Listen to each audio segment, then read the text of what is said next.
Good morning, good afternoon, and or good evening, folks, and welcome to the show.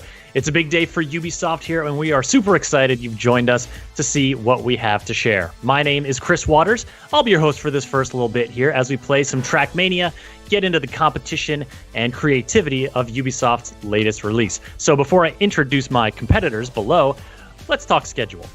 Right now, we're taking a look at Trackmania. We're going to talk with the developers. We're going to play the game a little bit. We're going to show off all that this game has to offer. At 11:30 a.m. following this bit, it's going to be the Ubisoft pre-show. Ghost Recon Breakpoint team is going to show off more about the AI teammates. The Crew 2 is going to share an update, and we'll see news from Trials Rising and a whole bunch more. Once that's concluded, it's going to be time for the main event, Ubisoft Forward, at noon Pacific time, or when that timer reaches 0. That's the main showcase. We'll see Watch Dogs Legion. We'll see Assassin's Creed Valhalla and some new announcements as Ubisoft shows off the latest and greatest just for you. After that, it's going to be Assassin's Creed Valhalla. We're taking an in-depth look in the post-show, so be sure to stick around for it all. It's going to be a fun day. Now, if you see a code on screen pop up, go ahead and enter that into Uplay on your PC for a chance to win a free copy of Assassin's Creed Odyssey, Far Cry New Dawn, Trials Rising, or The Division 2. And without further ado, it's time to introduce the racers below. We're getting warmed up. Belinda Garcia, welcome to the show. Hey, Chris. Thanks for having me. Excited to have you here. A great time in this warm-up mode. Great time? I mean, I feel like were you slightly sideways? I mean, that's a good time. Yeah, it's a good time. It's always a good time. Fred Carmichael, I know that you are known to throw a flip or two. How's it been going out here for you? It's not going so good right now, but yeah, we're making it down very slowly. Very slowly. I'm sure Richard Sanford will be happy to hear the slowly part of that answer. Richard, what do you think? Hey, yeah, oh no, I'm super happy. Yeah, you all take as much time as you need. Take it nice and slow. I would love that. Taking the scenic route. Well, you know, this downhill route is definitely trickier than it looks. But fortunately, we're playing time attack here. This is the classic Trackmania mode for anyone who's familiar. You just get, we're on the track for about 3 minutes, and we get to run it as many times as we can, trying to set the best time and trying to top those leaderboards before it is through. Oh. It is dangerous, though. It is.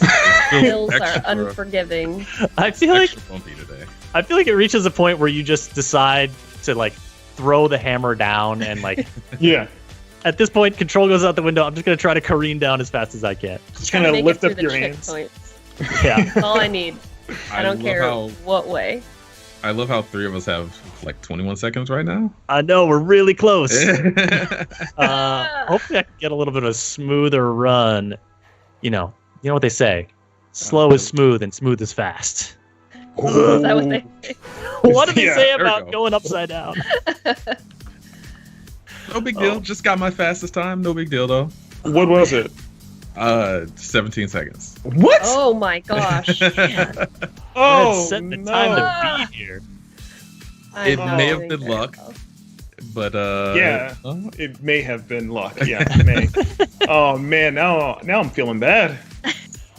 You didn't talk to your car enough. Nah, you're right. Yeah, you know what? I should have meditated. Yeah. You gotta commune with the vehicle as you were talking a big game about connecting on a spiritual level with your car. You know what? I heard that from some other drivers. It's best if you kind of really get to learn more about your car, but that doesn't seem to be working. Maybe 17 just seconds. 17 seconds. Oh, you even improved your time a little bit, Rich. Belinda, you're nipping at my heels here. This is good competition. I like this, folks. I like this. I'm more tumbling down than driving down. Yeah, it's okay, I can keep it in control, but then I'm going a little too slow, and then I start going fast. Oh man, someone's definitely on the lid. It's all over for me. I can't do anything. I'm trying the super fast. 20 seconds to beat 17. No. Oh, I don't think I'm going to beat it. Oh man, yeah, this is down. Do I have one last ace run? I'm upside down. Oh no. Let's get a 12-second run here. Let's go. Me and Belinda are literally upside down at the same spot. I see you. Restarting the checkpoint. Still not nice. No, I don't know how you got 17 seconds, Fred. Oh, Fred takes the time attack. Nicely done. Nicely done. job. All right, now we're going to mix it up and we're going to check out some rounds. Let's get into that. Now, rounds is where you race the same track. Everyone starts at the beginning at the same time and finishes. You don't get to like loop it. It's one run, and then you get points based on your placement. And then after a few rounds, I think we've got 3 per track here. Whoever's the point winner wins. Oh, gosh. No, you were zooming, dude. That's a tree. That's a tree. The trees are much more dangerous on this map. Oh, no. Oh, no, I lost. There we go. I like it. I like it. No, don't tree. No, okay, cool. Don't tree. Don't tree. Don't tree, please. Belinda, you were zooming, though. I was zooming, but then the trees happened. I tried to cut through the dirt, and that didn't end well. The cut through the dirt, yeah. I feel like Trackmania, if you're going to take a shortcut, you better be airborne or something, right? Yeah. Otherwise, you're scrubbing speed off badly. Yep. That where you have to have complete control. Ah, the wall, man. I mean, I'm consistently fast as long as the track is just going in a straight line. Yeah. Which works for me, dude. It's not really the Trackmania I vibe. cut through. That mantle is all yours, Fred. See, I think I'm figuring out what happened. The previous round, I talked to my car about going fast and not necessarily managing the bumps. Now, the car's just like, oh, we want to go fast now. And I'm like, yeah. Yeah, you gotta go fast. Rich is out to a commanding lead here. Yeah, he's got a lot of points up there. I don't understand what's going on. What's going on is that you are losing. I'm never making that turn. I don't No! know how you make that That's it. turn. Oh, cut through. It's like one false move. All right, Fred, I see you. There we go. I'm not too worried, though, because That's true. I don't know if I can Got actually points? catch up. You got the points? right now. you got 10 points, Fred. So. All right, let's Enjoy see. them. What do we got? Rich up top with the 26. Oh, Fred in second with the 19. Then it's me and then Belinda. And shout out to Anthony, who's in our spectator seat. He's showing you the action. And we're going to switch it up now and get onto another match here. Another rounds. Rich, coming for you. Now it's time to tangle with a little bit of the more, I don't know, challenging is the right word, but kind of mix it up elements of Trackmania, such as right from the start, we get this crazy move! Yeah, I was flying. Don't fly over the edge. Oh, you all instead ran right in front of me. Usually I fly over the Nice edge, so start. I'm already doing well. You mean nice start? I'm loving this start. It's so good. Oh, Fred, you're so fast. Why are you zooming like this? So fast? How? How is everyone so fast? I don't Oh no! understand. Oh, I went up too high on the wall. Oh, okay, recovered. That was a pretty slick, actually, bounce off the wall. I mean, This is where it Made all it. falls apart. not great for Oh, my here's time. the drift. Yep. Turn right to go left, turn right to go left. I don't like that at all. It's like unmanageable. This huge ice wall, you mean? I think The it's kind of giant fun. ice. Oh, No, what? no. Oh, gotcha. The trick is you just Smoked don't me at the slow end. down It at did. Ooh, Fred Yeah, out to the early lead. Nice. Yeah, Fred, I'm gonna need you to hit one of those pillars. all. All right, I got you. Got you right. No problem. Happy to apply. Very considerate of you, Fred. All right, you can tell when I'm making not a great maneuver by when my voice. Oh, Rich, Oh, you, man. well, hold on. Where you going? The Beep, pillar beep. curse. The cursed pillar. First pillar. Yeah, the thing, it's that thing where like if you end up you want to look at them so that you know where they are and can avoid them, but if you look too long, you end up focusing on them, and then it draws you inexorably in. I don't appreciate that, Rich. I don't appreciate that. All right, yeah. True. Ooh, all right. Well, as Belinda and I battle it out for third, it's Fred and Richard at the top. Oh no, I didn't start quick. She's good at this. Got him. At the top, battling for that top spot here in our second round competition. Who's gonna Obviously, hit the stakes are high. Oh gosh, I messed up. Oh, the no. pillar. I made it. It might be all over. Oh, wow. no. Oh my goodness. How I don't know what's happening because you guys are behind me. Oh, the grass got me that time. Grass is also bad. Easy All now. these terrains. I just went so high in the air. No. Woo. I do not have the juice to make it across this terrain. Melinda. There we go. I'll give this one to Rich. I'll give this one to. I'm in the cactus also- lands. I should You have also gave the previous one to me too. Yeah, you asked nicely, so True. Yeah. Got Chris at a third. Not All a that great matters. round for me. All right, let's go to our third and final map here and settle who the real champion is. It's going to Coming be for ya. Richard. All right, well, we're coming into the final rounds match now. The final track. Fred, you have been a contender for the number one spot here, but so far Richard's been getting the best of you. What's your approach to this track? He's fast, but not fast enough. I got this one. This one's kind of tricky, so I'm pretty confident. Feeling good? You feeling spry? Yeah, I'm good. I like it. Belinda, I think you're out in front of me. Could you please, not... Is that it? Is that okay? I'm No. trying Keep to give you a going, little. Belinda. Nope. I'm right on my tail. We're all pretty close. Oh, crap. We are. These little bumps, big bumps in this track, are very hard to maneuver over. Oh, yeah. This raised, it's banked if you hit it from one direction, but then if you go over the hump, it's gonna be a little trouble. You just gotta gosh. believe. You just gotta believe. Man. Keep it going. All right, Chris Gotta and Belinda, I'm gonna need you both to beat Fred, please. Nah. Oh, you're gonna recruit us. Yes. You're right.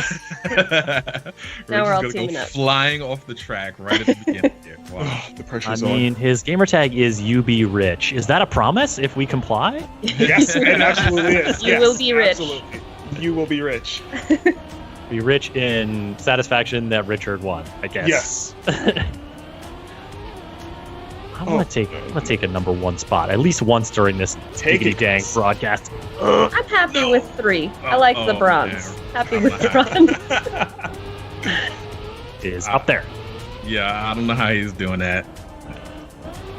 Ooh, it's just, I told you, you gotta talk to your vehicle. Oh no. Okay.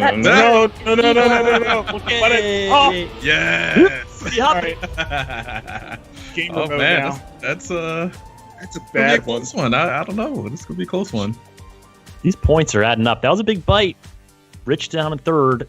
Mm-hmm. All right, No. here we go. This is gonna settle Slow it. and steady.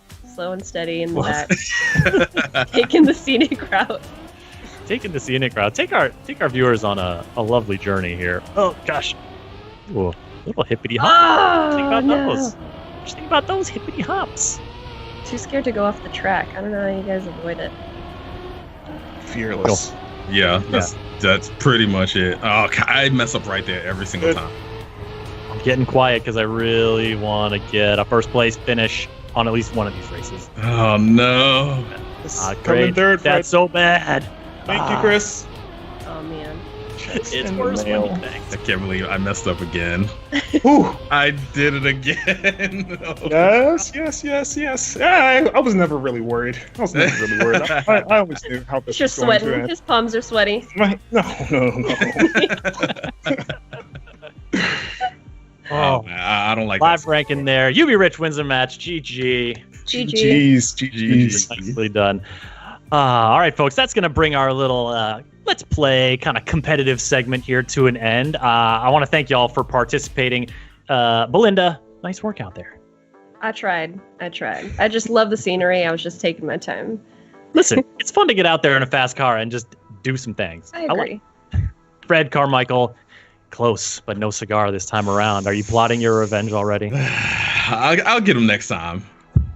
Richard, is there going to be a next time, or are you just going off into the sunset with this W? I mean, I'm definitely driving off into the sunset, but even if there is a next time, I don't think he's going to beat me.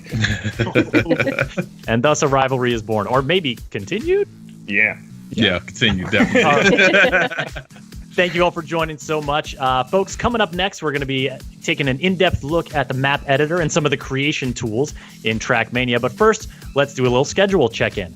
After our Trackmania segment here, it's going to be the Ubisoft Forward pre-show at 11:30 a.m. Pacific time, where we'll be seeing some AI teammates coming to Ghost Recon Breakpoint, getting an update from the Crew 2. Trials Rising will be showing off a fan favorite, and we'll see a whole bunch more games on display. Then at noon Pacific time, when that timer runs out, It's going to be Ubisoft Forward, the main showcase, Watch Dogs Legion, Assassin's Creed Valhalla, some new announcements, and more. Don't want to miss that one. And after it's over, stick around for an in-depth look at Assassin's Creed Valhalla. That's all coming up here shortly. But now I've got Augustin de Vita, producer at Ubisoft Nadeo, the creators of Trackmania, joining me to talk about creation in Trackmania. Augustin, welcome. Hello, Chris. So happy to be here. Oh, man. Exciting times for you. Your game has just launched. People are out there racing in droves. How does it feel? It feels great. I mean, it just feels great. The game is really, really good. It's really an evolution of Trackmania, and we couldn't wait for it. And also, folks are out there creating stuff. We see right here, we're seeing some map creation sped up. We got a little time-lapse thing pre-prepared for us here as we talk through the map creation mode. But I guess give us like an overview starting off, Augustin. What was your team's goal when like putting these creative tools in the hands of players?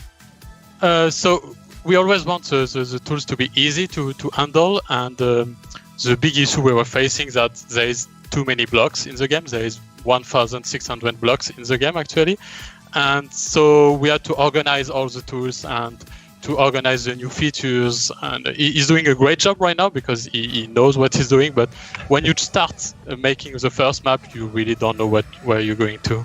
It's really hard to get to. And, when you say blocks. Really Sorry to interrupt, but when you say blocks, you just mean all these little pieces that we're seeing of track, planted this way, that way, this terrain, that terrain. Yeah, that's how it works. Every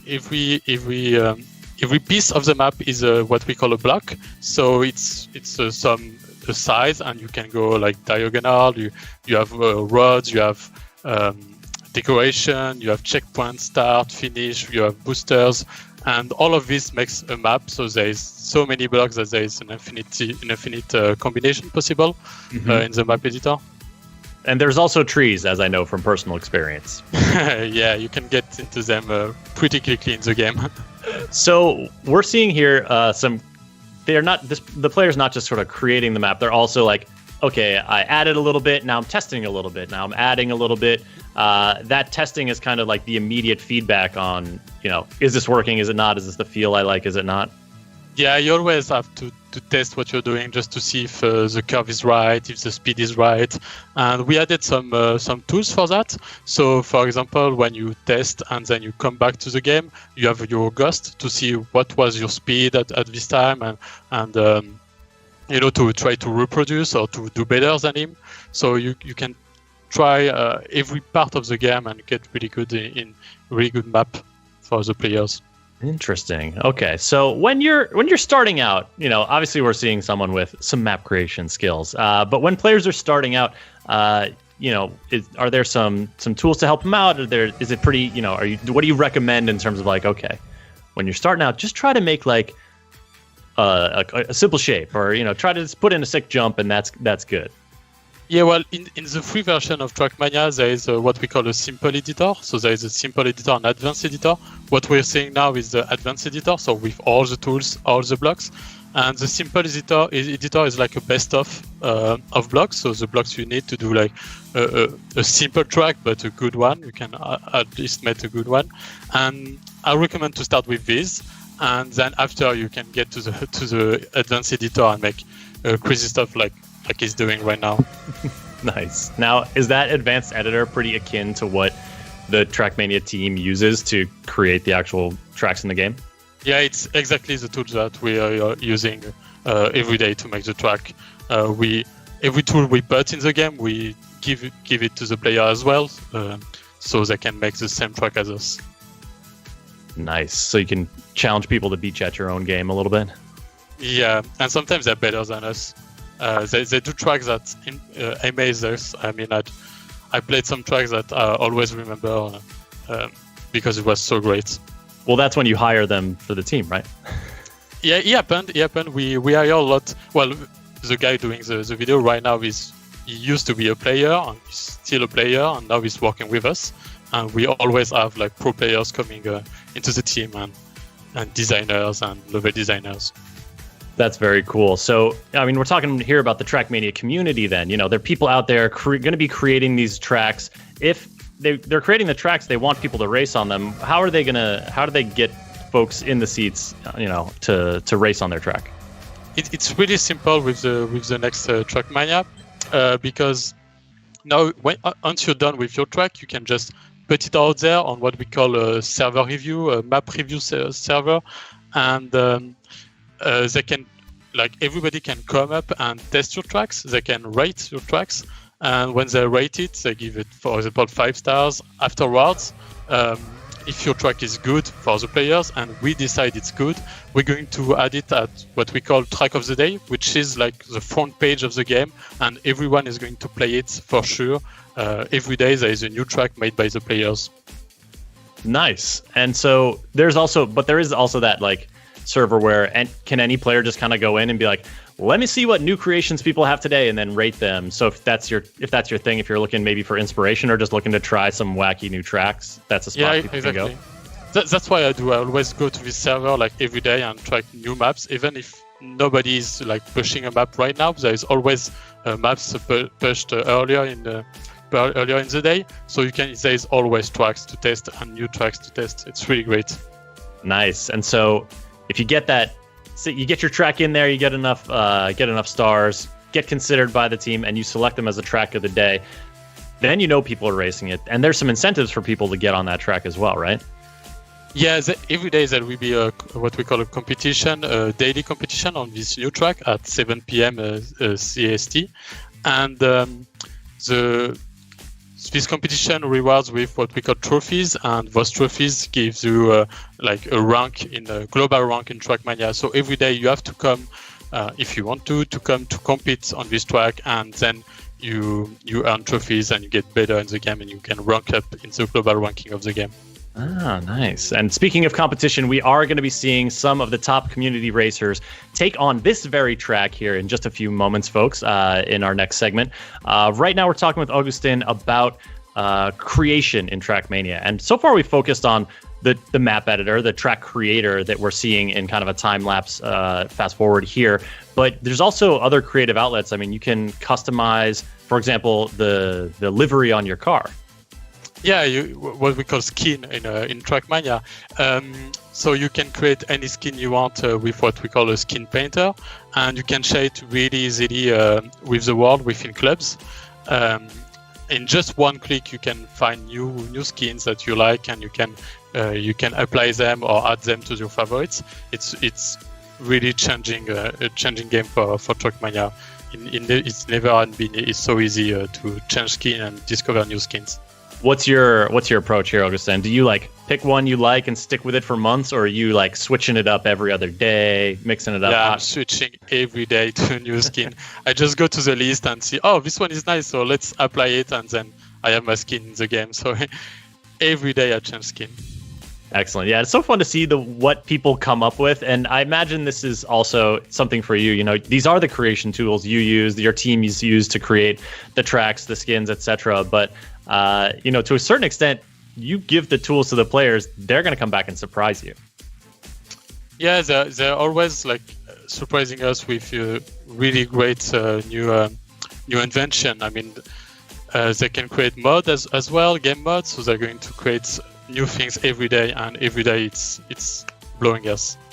And one of the things that I have really enjoyed, even when not playing Trackmania, is seeing some of the highlight reels people put together, because as we'll see a little bit later on, and as you folks who know Trackmania know very well, Trackmania tracks can get pretty wild, and the kind of precision, the excellent slick drift precision that people can display looks really cool, and you have some in-game tools to help people showcase that stuff. Yeah, on every track you can save your replay, and then you can use it to make your own videos.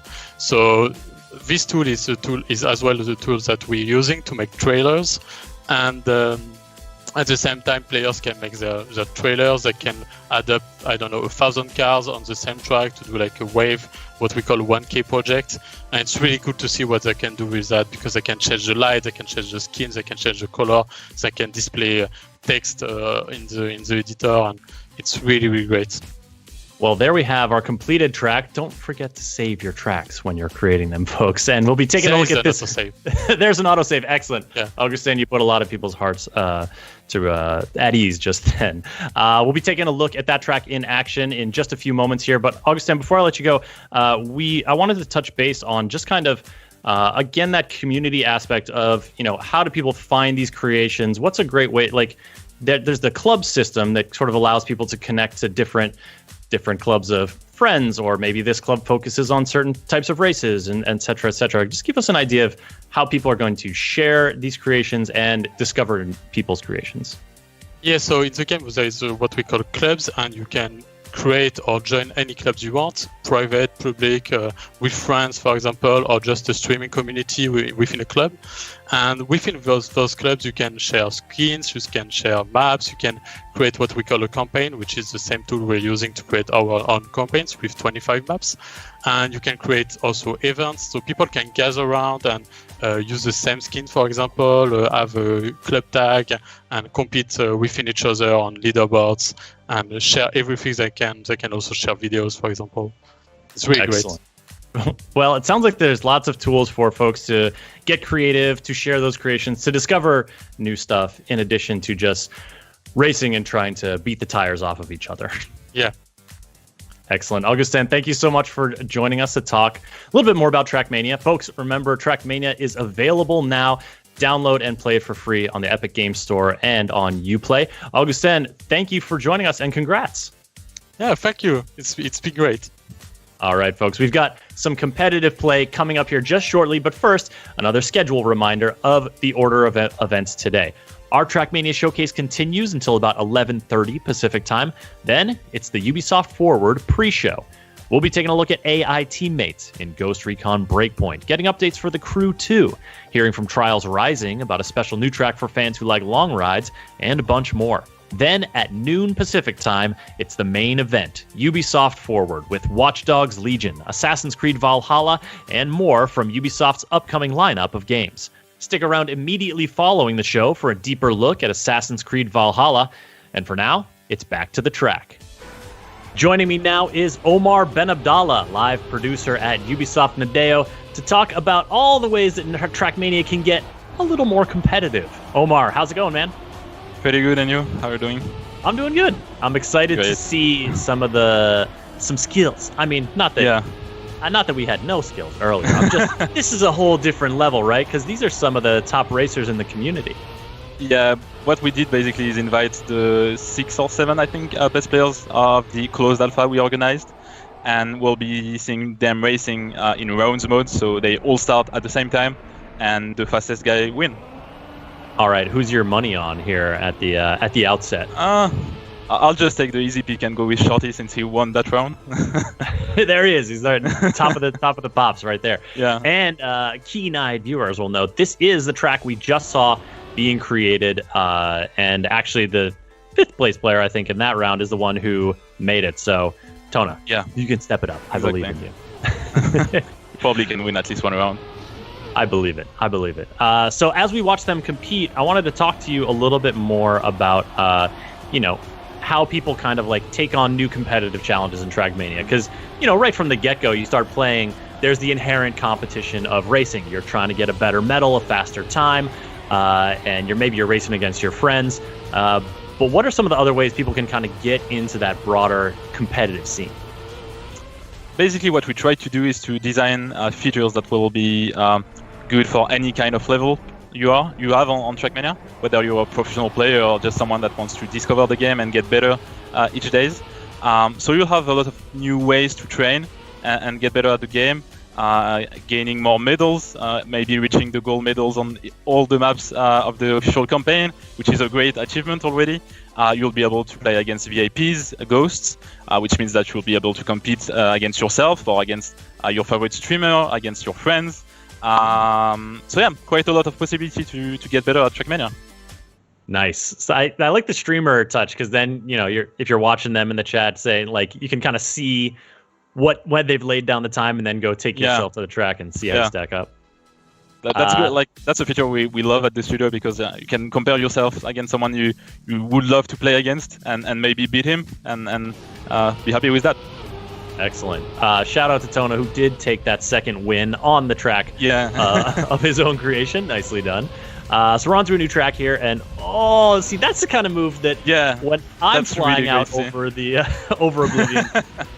We all did. Like it took us some time to get used to those new way of driving. Yeah, and so these folks have played a little bit already, but in terms of what they're seeing, what competitive players are seeing in Trackmania, what's kind of some stuff that's going to be a little bit, oh my goodness, no way. That's scary. It's okay, that's only the warm-up. It's so only the warm-up. Yeah. No wonder they're sending it. No wonder. Yeah. In terms of like, okay, so you've done your sort of like, you've done your solo competition. You want to like maybe compete with players on a broader scale, seek out folks who race around the same time as you. Like, what are some good ways to do that? Well, what we have currently on the game will be daily cups, which is something completely new for Trackmania, where you'll be able to compete against every player in the world which wants to participate every day at 7 p.m. European time, and basically you'll be able to see how good you are on the track of the day and compete against everyone in the world and see how good you are against each other.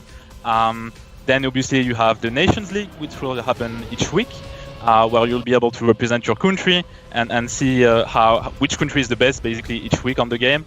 And then the Open Grand League, which is a great way to feel the pressure of the professional players, because you'll be playing on the same maps and the same format as the Grand League. So you'll be basically living the experience of a professional player by playing the Grand League. And maybe if you get good, maybe at some point you'll be joining the Grand League and play against the 16 best players in the world. Oh my goodness! Well, we see Grand League plastered all over this track here. That's the sort of highest level of Trackmania esport. It is basically what we have on the Grand League is the 16 best players in the world. You cannot have anyone better than them, and we just put them on a special format that we designed where everything is possible until the end and the last second of the last track. So it's really great to see, and we're excited for the next season, which will start on September. Nice. So in September, more Grand League action coming your way. But there's a lot of competitive space in between the tippy tip top for you to get involved. And is that something that, in terms of like, I just booted up Trackmania, I've raced a little bit, is that going to be easy for players to find? What's the way to get into that? Yeah, you'll have an in-game menu which is called events, and basically you'll be able to check out the events you want to play maybe during the week, and it will be also easy for the people to create events through the clubs, where you'll basically be able to create an event in less than 2 minutes and decide which map you want to have, which kind of format. So we made everything easier for everyone on Trackmania. Nice. So that can even be just you creating the events to just play with your friends or your classmates or whatever else. Yeah. Nice. And so these clubs, this is kind of a way, like clubs are also a way that people can get into, finding people who, like to race at the same time again, or, are friends or are connected through different ways. And the clubs can be kind of any size, right? Yeah. You can have a club which is completely private and where you play only with your friends or your roommates, classmates, or you can just have a public club which is available and joinable by everyone, and just have fun with a lot of people doing a lot of events and organizing a lot of content. And maybe just a club that focuses on huge jumps like the one we just saw there. Like we see, only jumps maps and that will be quite great, I would say. Quite fun also. This is a pretty close match. Actually, the top leader only has a few points ahead, so I like it. Thanks for recruiting these folks into the action here to give us a look at some real speedy, real tight turns. Yeah, you can see how good they are by their drifts and how well they know the maps, obviously, since they've been playing the alpha for I think a bit more than two or 3 months now. So they're getting used to the game and they're playing really good compared to what we do. I wish I had watched them play before our session earlier, but that's all right.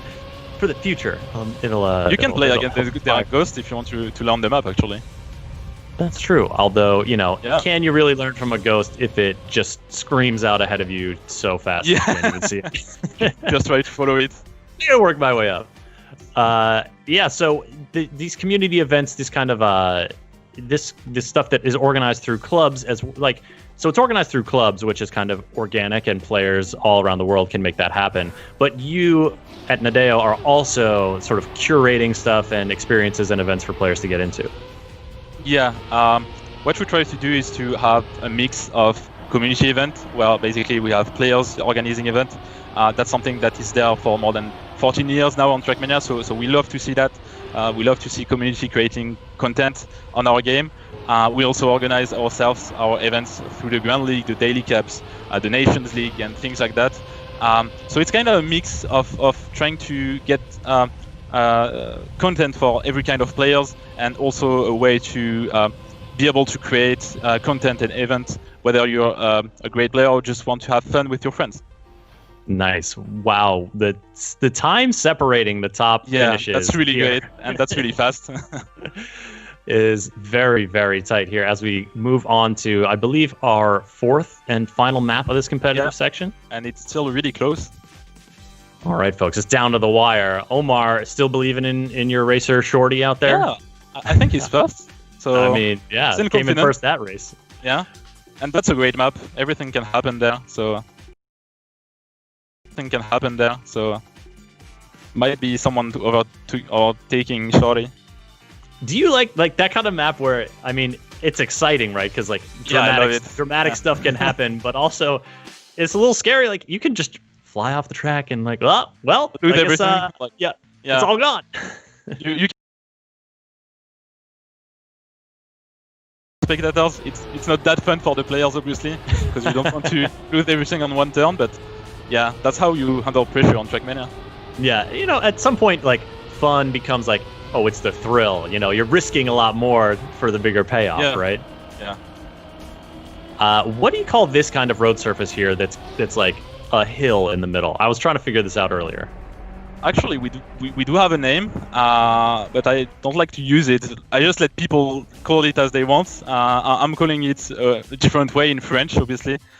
Sure, of course, yeah. Basically, everyone can name the road as they want, and there's many ways to say it, select the road we are seeing right now. The language of racing. It takes many forms. Yeah. All right, so we're watching the competition play out here. Once people, Trackmania is out now, free to download and play.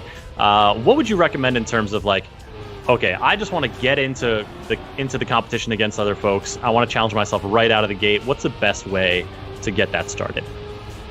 To be quite honest, the best thing will be to play the Daily Cup, because you'll be facing players from all around the world on a track that is known only each day. So the track of the day map. So you'll be able to see how good you are against other people, and you can do that every day, so you can maybe see your progression on the whole. Week, and maybe at the end of the week you'll be able to beat people that you wouldn't even think about on the early state of the week. I like that. I like that kind of because a lot about kind of competition is that progression and the sense of moving up in the rankings, but also of this person is always the one who I see a few places ahead of me. You're chasing them. Yeah. You want to track them down.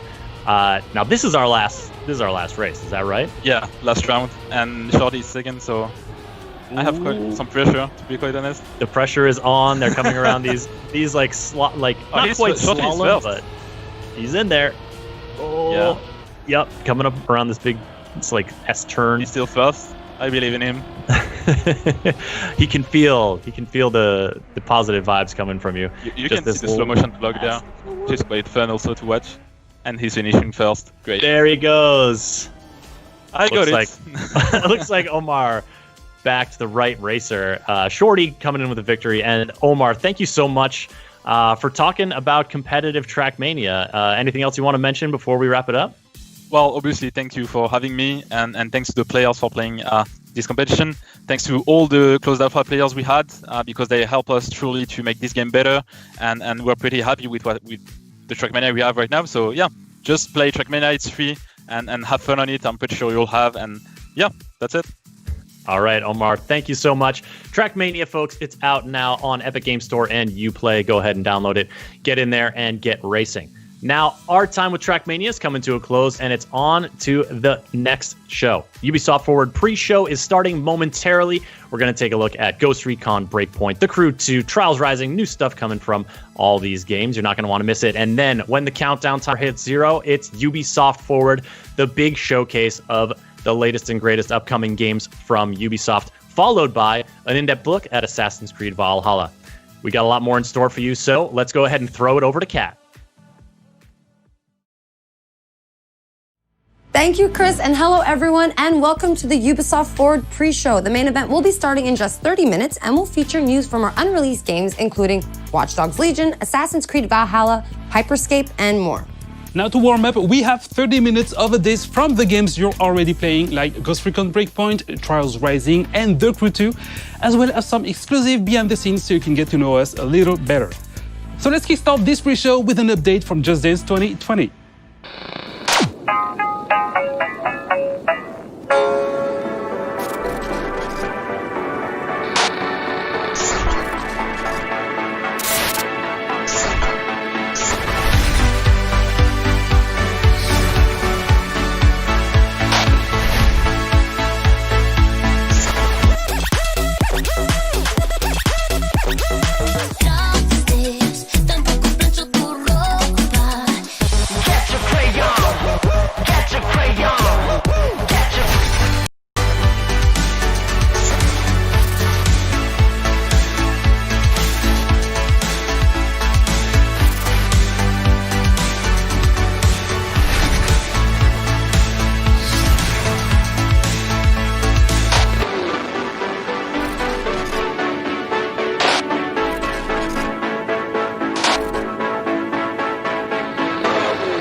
If you're a Just Dance fan and want to win some cool swag, head over to the Just Dance website for all the details.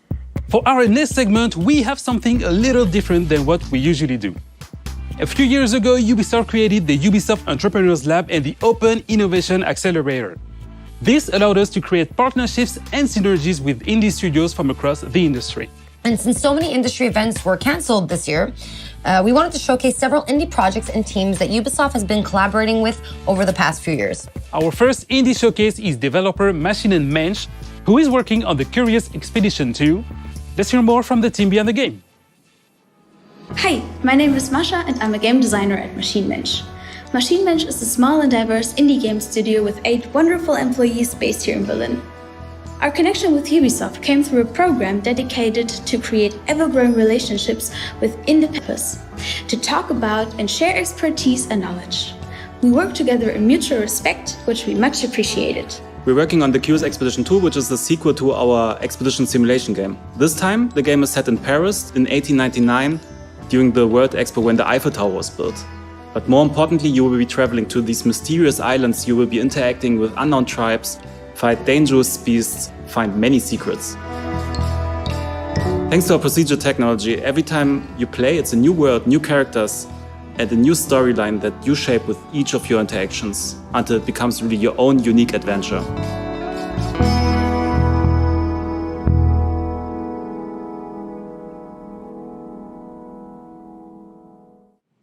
And we will have more indie guests coming up later in the pre-show, so stick around. Now, a while ago, Ubisoft released its very first live-action TV show on Apple TV+, and it's a comedy about making video games called Mythic Quest Raven's Banquet. And to keep the show authentic, Ubisoft's Red Storm studio went above and beyond by creating a playable sandbox for the game that is actually featured in the show. So now let's head behind the scenes for an exclusive look. This is the home of Clancy. Okay. It's very Clancy-esque. Yes. I get it. All right, now I'm starting to understand. Right. I too keep all my awards at the front of my office. It's entirely empty. So Mythic Quest is Ubisoft's first live-action comedy. The whole show is about a team that is developing a super successful MMORPG, and it's about all the people within the game development team and their relationships and what they go through in creating one of the world's most successful games. All right, incredible. Thank you. But are we sure that we're finished. When we heard about what was going on, we weren't really sure if we were a great fit because we've always made shooters realistic. And we listened to the pitch and we were super excited about the idea. So we thought, all right, what does Ubisoft have that we could channel to fit this? You're fucking me. Yes. You're fucking me. But I'm not enjoying it. It's for the game. When we started on the project, I think we imagined we would just make video clips that would run on screens in the background or something, so it would feel like a real game studio. But once we saw the script, once we started collaborating with the team, we realized, oh, they want a game, like an actual game. Of course, making an actual game would take years, so we started selecting the pieces that they really needed for certain scenes. And from there, it was not long before we said, you know, what if we make this actually playable? What if we make it so you can connect a controller and control the characters? And so that's what we ended up doing. The thing that I love most is the shovel. Exploding people's heads with this thing is straight fire. Crunch, man. We had requests to do things like make a contagious viral disease in which people bleed out of their eyeballs first, then they bleed out of their anus, then they vomit and bleed out of their anus at the same time. We set it up in such a way that you could trigger it in stages because we didn't know what the timing was going to be. The idea here is we can hit it and control the timing of when things are happening. So the next time you hit it, he starts puking out blood. And at this point, we would probably have the camera start panning back like this. And then you can hit the button again and you can see the blood ocean itself has started coming in. And so now they're all bleeding out of the back end as well. And then the final is just everybody exploding in bloody gore. And then this was Keith's idea. He wanted the skulls coming up and bobbing up and down in the water. So. David, can we actually make this quick? I've got a lot of work to do stripping Blood Ocean out of everything. Yeah. Releasing a disease into the game right before a global pandemic was not a great look. Today was the first time we showed Mythic Quest Raven's Banquet to an audience. I've never seen it with more than 6 or 7. And so I wanted to make sure that we gave them an opportunity to hopefully recognize that this is a giant love letter to them, to the industry itself. I was a little nervous, I gotta be honest. I thought it was gonna be a little cringy, but it was fantastic. I thought there was a lot of truth and in the humor. It's about time that we had a show about our industry. You could tell when the audience was laughing, when they really hit something that felt like the game industry. I think it's brilliant.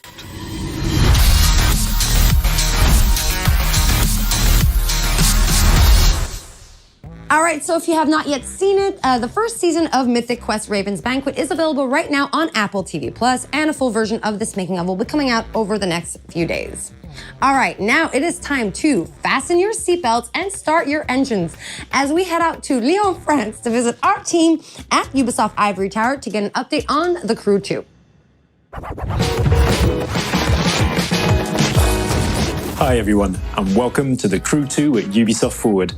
My name's James Reese, I'm a community developer here at Ivory Tower, and I'll be your host for this quick glimpse into all the exciting things we have going on over the next few weeks. It's been 2 years already since launch, with 6 major updates and hundreds of vehicles under our belt.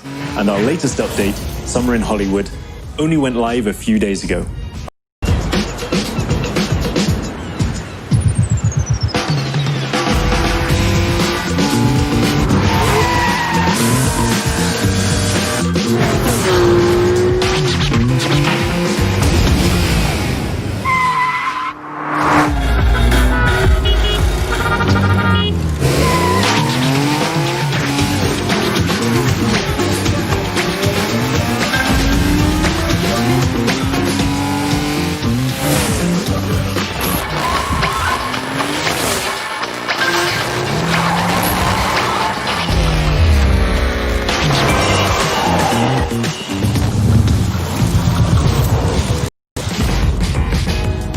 Wait for you to get your hands on what's coming. There have been a few speed bumps along the way, but over the past 2 years, you, the community, have made The Crew 2 a motorsports playground where all players are welcome and where anything is possible. So thank you to The Crew Social, Exchange, Discord, Reddit, and all of our players. We've got a little something for you in-game to show our appreciation. It's the 67 Volkswagen Beetle, so let's see what kind of Hollywood twist you can put on it. That's it from me. There'll be more news dropping over summer, so keep your eyes peeled, starting with this.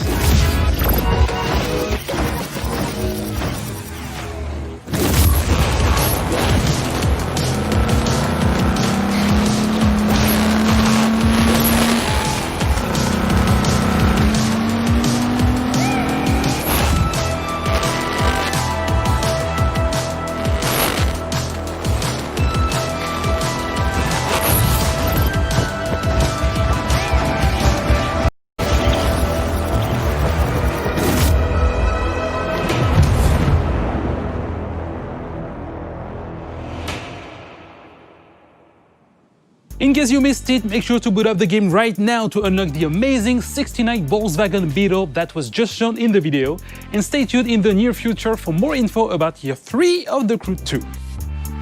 Our next video is from our second indie guest, Bossa Studios, who will be injecting a delirious dose of fun with Surgeon Simulator 2. Enjoy!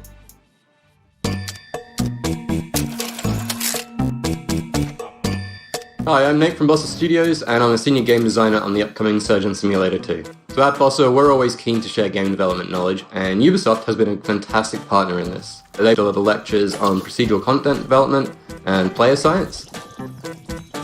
And in turn, we shared with them the ideation processes that we use to develop initial ideas into living, breathing games. Which brings me on to Surgeon Simulator 2. We've really doubled down on the physics-based pandemonium that the series is notorious for. And we've pretty much expanded on every other aspect of the game as well.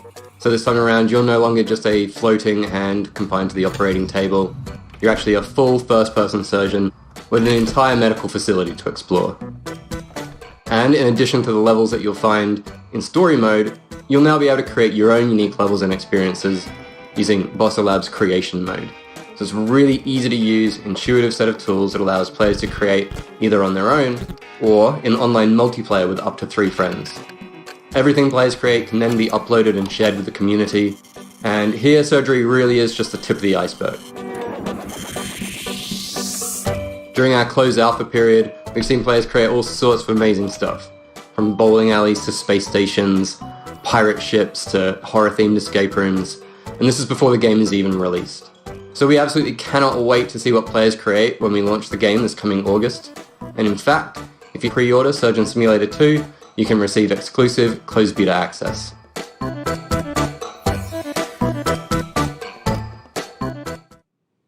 So for those of you who are just joining us, you are watching the pre-show, and Ubisoft Forward will start once the countdown on your screen reaches 0.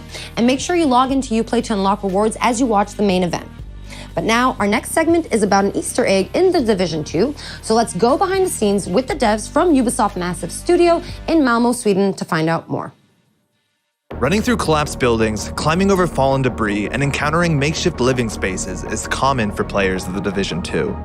Within its post-pandemic environment, many players have spotted something a bit more unusual, which has left them asking, what's up with all of these rubber ducks? So there's a thing in programming especially where you talk to a rubber duck, and it's a way to solve your problems. If you talk to a rubber duck and you just say things out loud, it helps. One of our artists decided to take this to another level, and he used the rubber duck scaled up to like a ginormous scale and put it in the level just to remind him to do something. And it sat there for a while, and the rest of us kind of really loved this giant rubber duck sitting there for so long. We decided to put a little memorials to it across the world. What started off as little memorials, and then we started adding stories to them. So there's one where these 2 ducks are sitting on a bench having a date together, and there's another one somewhere where he's sitting with an umbrella hiding from the rain. The idea of the ducks is similar to the rest of our storytelling, where we're trying to add some hope into the world. Because you're coming in as a Division agent to try and save what you can and rebuild, but you need to know there's something there to save. So having bits of happiness lets you know like it's still worth the saving for these little happy moments. One shrine in particular became a beloved fan favorite, showing up multiple times across YouTube and Reddit. So, Karen, how was your day? Well, Luke, it's been productive. So the origin story of productive, one of our level designers made an amazing pun one day, and we decided to make a graffiti out of it and put it in the game, and it became like a duck shrine, and players started finding it and wondering where it came from. We've been finding these rubber duckies all over the map. It says here on the wall in graffiti, productive. And there's a large rubber ducky, bigger than all the other ones we've found. And he's got bottles of booze all around him. Not only that, but he has a couple soldier duckies guarding a parrot in a cage. But there's more just like this in the Division 2. What's really great about our community is they come together. They find a common thing that they want to develop or find or get unlocked, and they just put time and effort into it. We don't put them in easy to find places. So that means players are genuinely, hopefully enjoying just exploring the environment and finding all these little Easter eggs we've hidden around. And also not the Easter eggs, just the main part of the game and all the storytelling we put into it. I haven't found all of them. I don't know exactly how many there are, but they haven't found all of the ducks yet. Encouraged by the community's response to the ducks, developers recently hid another secret in the game and made it the focal point of an all-new community challenge. We actually put Tommy the Teddy Bear into the game. So Tommy the Teddy Bear is a trauma teddy mentioned in a lot of lore, but the bear itself actually was not in the game. With episode 3, we put a bunch of them into the world, actually opened up an Easter egg hunt for him specifically.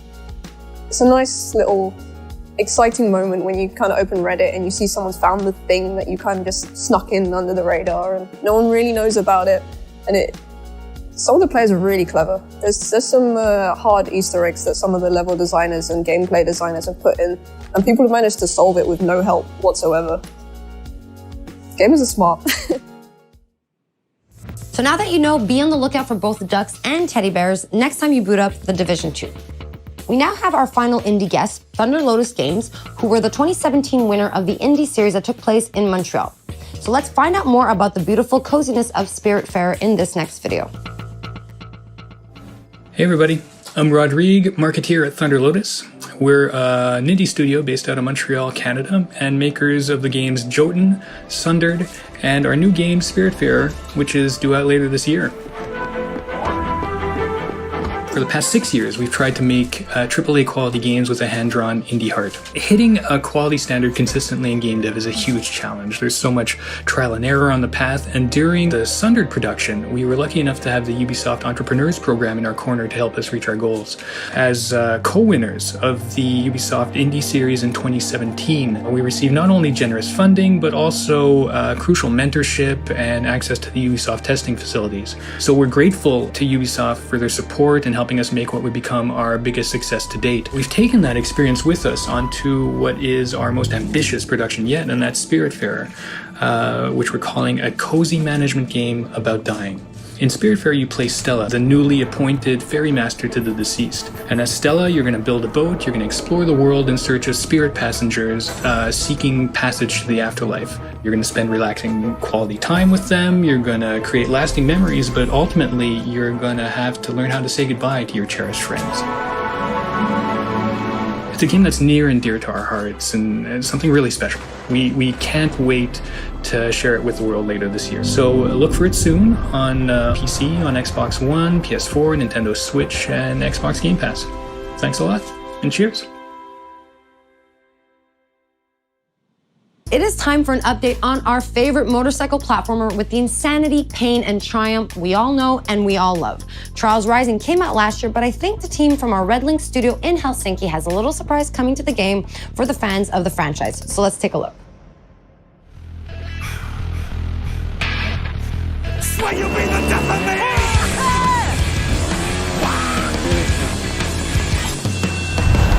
Hi, we're here today to introduce you to an exciting new endurance challenge coming to Trials Rising. But to make sure that we respect social distancing guidelines, Auntie and I decided to... Do I fire the goose now? What? Fire the goose? Fire!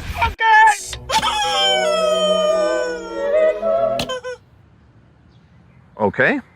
Ladies and gentlemen, welcome back to the Gigatrack.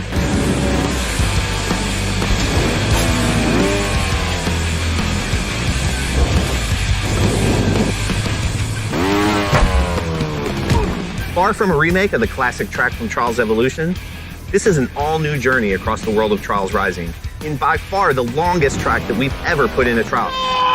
Did you tell him it's the longest track ever? Yeah, I'm telling them that! by far the longest track we've ever put in a Trials game. The Giga Track will take you across many different environments, from the iconic... Environment! Tell them about environments, please! Yeah, maybe you want to tell them. The Giga Track is like life. It starts and it ends and it's long. Depends how you enjoy it. And also one secret thing, 4 tells transfer to 1. Prepare for the ultimate test of Trials endurance. Giga Track releases this Thursday, July 16th for the low price of... If you tell them it's free! You heard that right, riders. Giga Track will be available for free to all Trials Rising players when it releases this Thursday.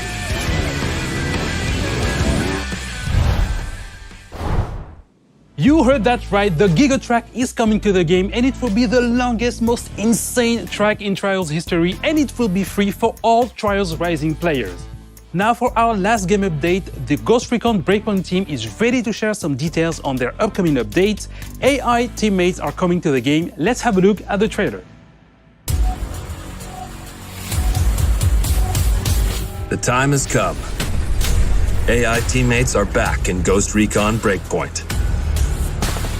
And for all solo players, they're gonna be a game changer. Available at any point after you have reached Erewhon for the first time, Fury, Fix-It, and Vasily can be activated or dismissed at will. And from the beginning, you will be able to fully customize them. This customization includes all of the physical attributes, as well as gear, equipment, or even full costumes. Your teammates can be tweaked just as much as your main character. Just like Nomad, your teammates will adapt and react to the world of Aroa and its environments, and they will always follow your own behavior. If you decide to go stealth, they will equip silencers and crouch, or go prone when possible. But if you decide to go loud and open fire, they will stick by your side. When deployed, you can issue different orders to your teammates through the order wheel. There are 4 different orders you can give to your teammates.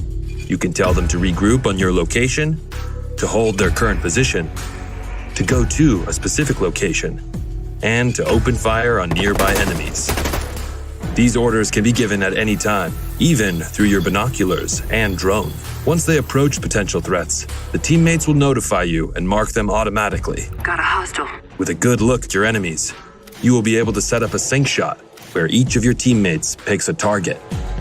You can even link it to your 3 sync shot drones for a simultaneous 7-target takedown. The teammates have weapons equipped at all times, a versatile assault rifle to accommodate all situations, and a primary weapon that you will be able to fine-tune. Indeed, apart from mark upgrades and passive bonuses, the full gunsmith is accessible to your teammates, and their weapon of choice will have a direct effect on the battleground. Depending on the type of weapon they have equipped, the teammates will adapt their engagement distance and rate of fire, from close-distance shotgun wielding all the way to long-distance sniper shots. Of course, if you get taken down, your teammates' priority will be to try and rescue you. To achieve that, they will first focus their fire on the surrounding enemies before getting to you. And they will expect the same from you, especially as you will be able to carry them to safety if the situation requires it. Finally, the teammates will also be your best allies in any vehicle, especially on the road and during high-stake pursuits.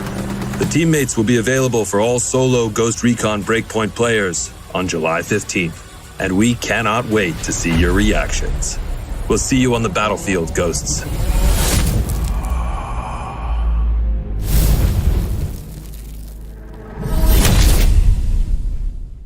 Hey Ghosts, I'm Grace from the Ghost Recon team.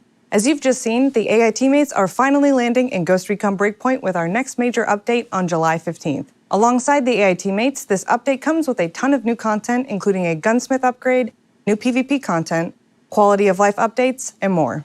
You will be able to try it all during our next free weekend from July 16th to July 20th. But that's not all, we've got one last thing to show you. Enjoy, and we'll see you on Aroa, Ghosts. To anyone listening, this is Haruhi Ito speaking for the Outcasts.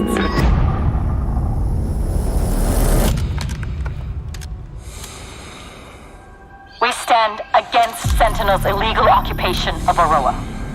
We call on all of Aroa to join us. Separated, Sentinel wins. But united, we cannot be defeated.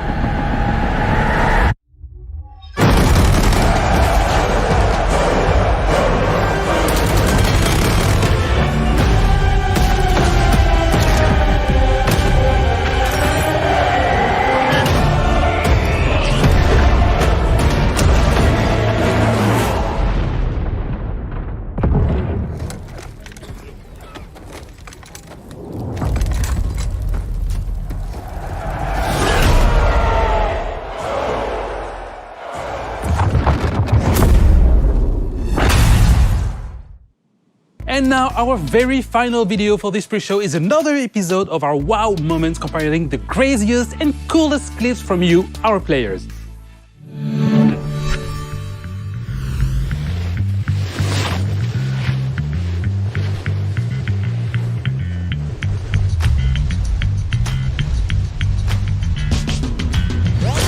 Anyone else want to try to do better than that?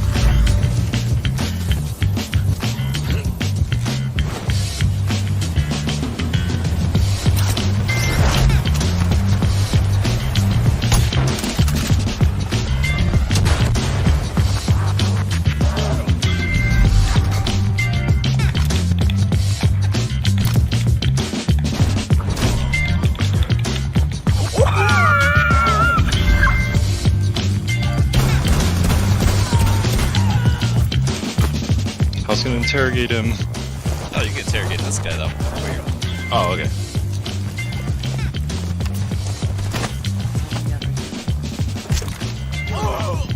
Last stop standing.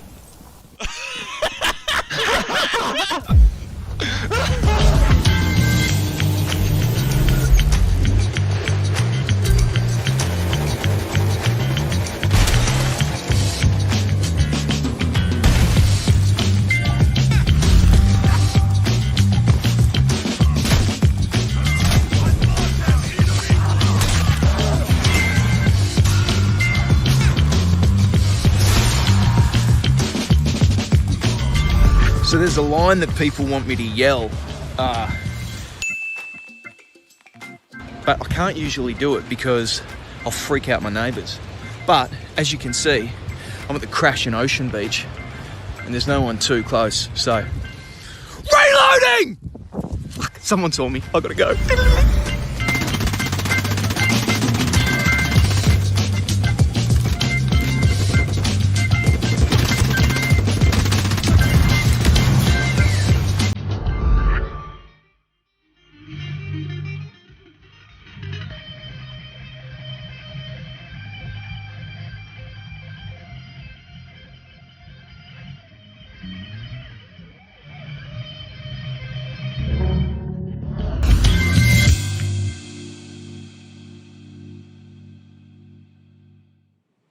If you also have amazing gameplay segments you captured from our games, spread the joy and submit them on the link displayed on your screen right now. All right, guys, it is time for us to wrap up this pre-show. Don't forget to stay tuned for our post-show featuring a deep dive into the world of Assassin's Creed Valhalla. Thanks a lot for watching this pre-show and enjoy Ubisoft Forward.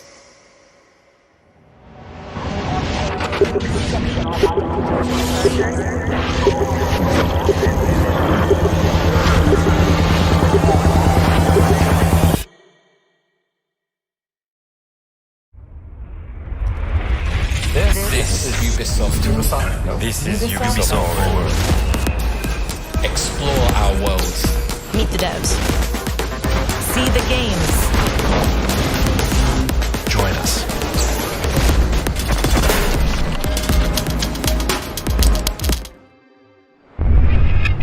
Hi everyone, I'm Neelam Kumar and I'm very excited to be co-hosting the first Ubisoft Forward with the talented Yusuf Mageed. Today's show is all about getting up close and in-depth with all the exciting games we have in production here at Ubisoft. I'm Yusuf, but there's no time to waste. So let's head straight for the streets of futuristic London and see what the hackers of DedSec are getting into.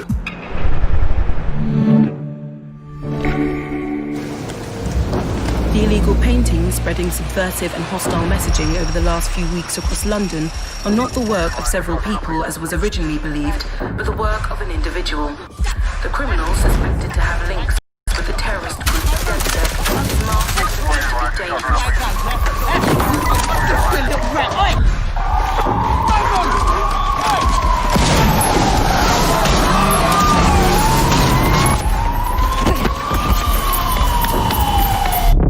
Authorities recommend not to approach the individual.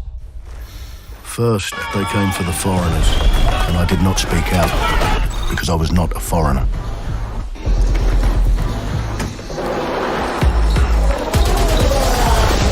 Then, they came for the protesters, and I did not speak out, because I was not a protester.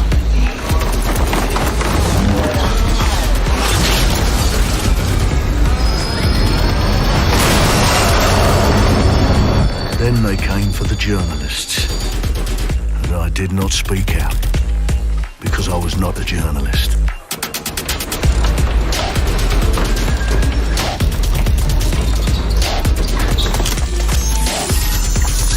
And then they came for street artists, and I did not speak out, because I am not a street artist.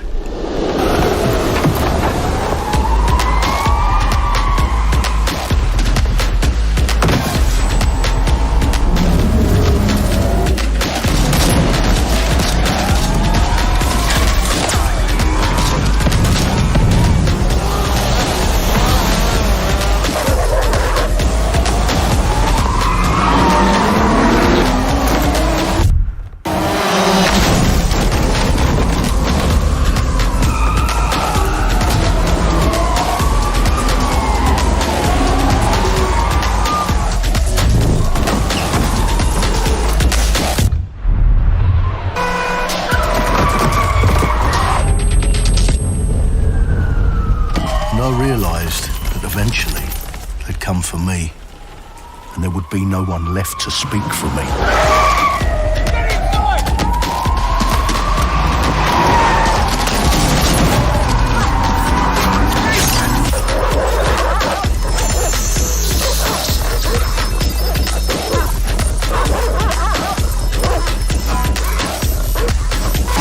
Right! Oh! Nice! Where are we off to, sir?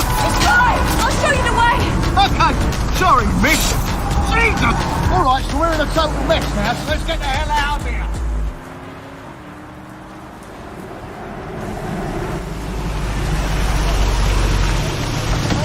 Don't hear enough about it. You follow? And there's nothing more debilitating than that. Right. This way, not to be able to do what you're passionate about. After a long night, London is in chaos. The main arteries through the city are blocked. Hundreds of heavily armed Albion... Well. Welcome to the Resistance.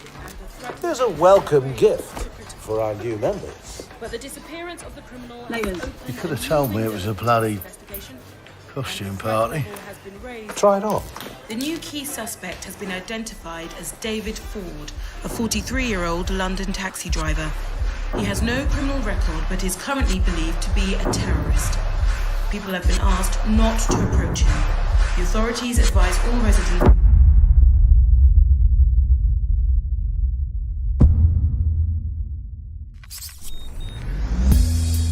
I'm Clint Hawking. Clint has been a longtime creative force here at Ubisoft, and now he's bringing this vision to Watch Dogs Legion.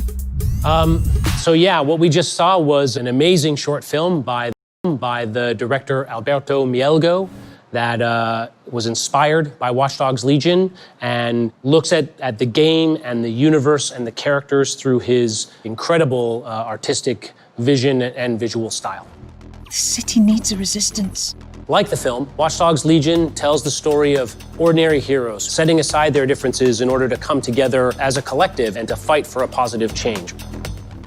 You can literally recruit and play anyone who you see in the open world. You profile people that are interesting to you, you help them with their problem, you play their origin mission. Just help me get some closure and I'll do whatever you want. Sounds like a DedSec problem. Leave it to us. And that's how you recruit them into your team. And then they become the heroes of the game and the stars of your story. And what are you doing in my flat? You with Albion? Please, think more underground. You with Albion? I'm tickled, but think more underground. What, DedSec? Yeah, right, and I'm Che Guevara. You done? And they make the story not only, unique to them, but unique to you as the player and personal to you because they're, heroes that you've chosen and invested in. What would I say to fans? I guess I'd say, take care of yourselves, stay safe. Welcome to the Resistance. Our London town. A modern metropolis. Built on history and prosperity. Only took 12,000 years to build it up, and one night to tear it all down.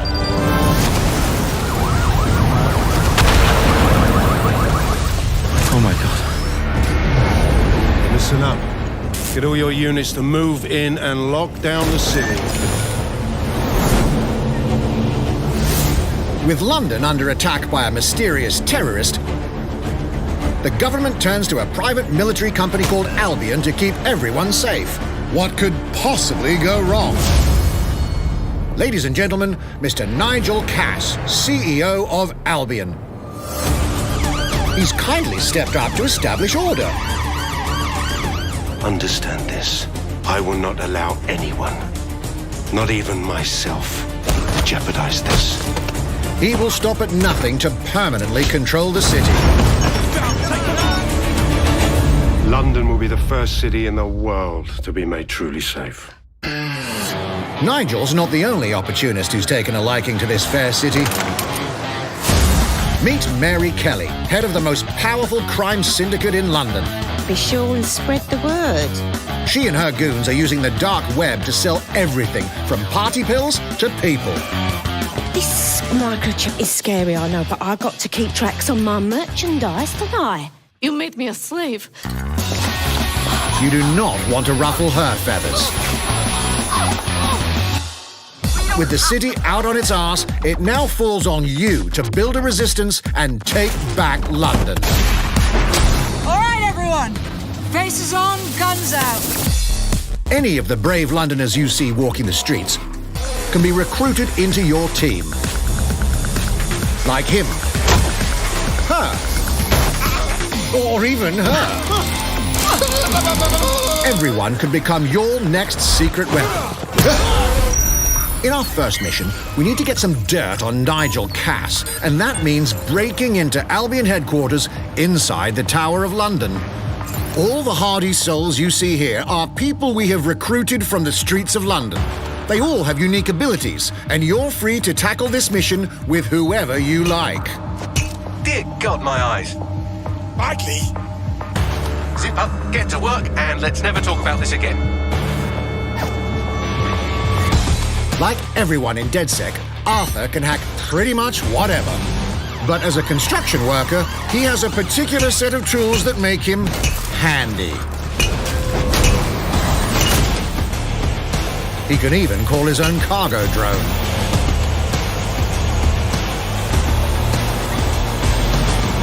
Perfect for gate crashing, when you're not invited. And who needs a regular old gun when you have a bloody nail gun? Come in, you soidoid shitboy.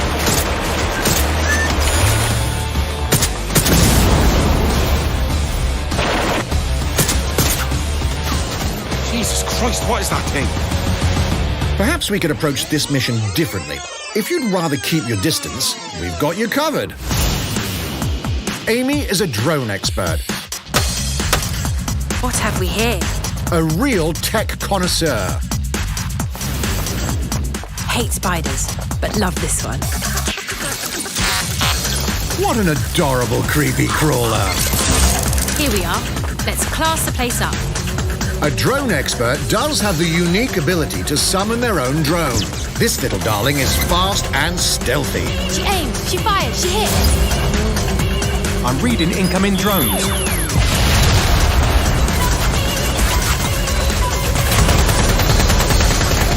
She can also hack enemy drones, turning the tide in her favor. And if you are not into direct confrontation, there are more ways than one to get the job done.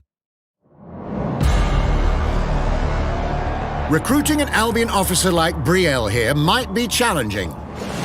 but it'll get you inside restricted Albion areas.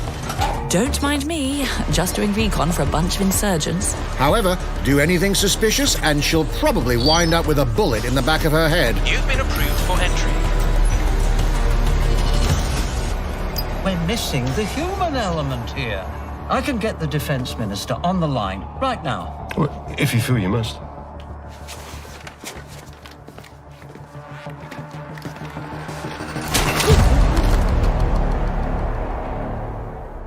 Criminals running our streets, illegals threatening our families, the police commissioner himself, assassinated by terrorists. Well, that seems to be enough evidence. Next up, we're crashing Mary Kelly's organ farming operation and putting a stop to it. That's good. The buyers expect high quality stuff. And we need a hard nut for this. Impairing our frontal lobe again, are we? Bags, don't disturb me in my natural habitat. Say hello to Mickey. The man lives for his team. That put another hair on my chest. And doesn't mind getting his hands dirty.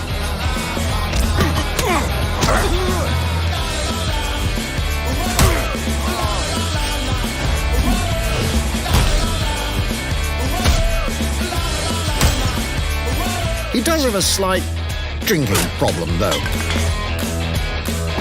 And he's passed out. We'll come back to him. You know what? Let's go with someone a bit more professional.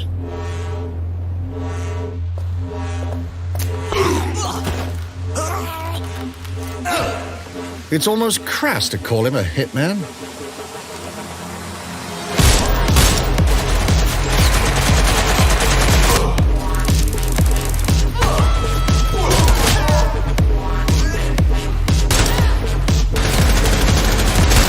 Some might even call him an artist.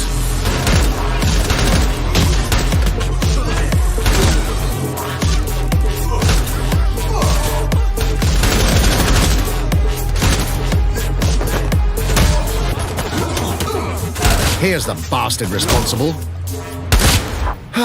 Done and dusted. Not bad if I do say so, innit? Not everyone in London is a legendary assassin or a super spy, but everyone can be a hero.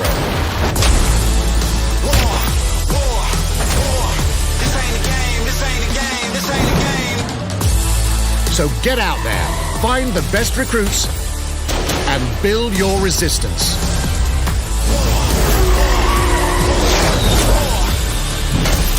It's time to take back London.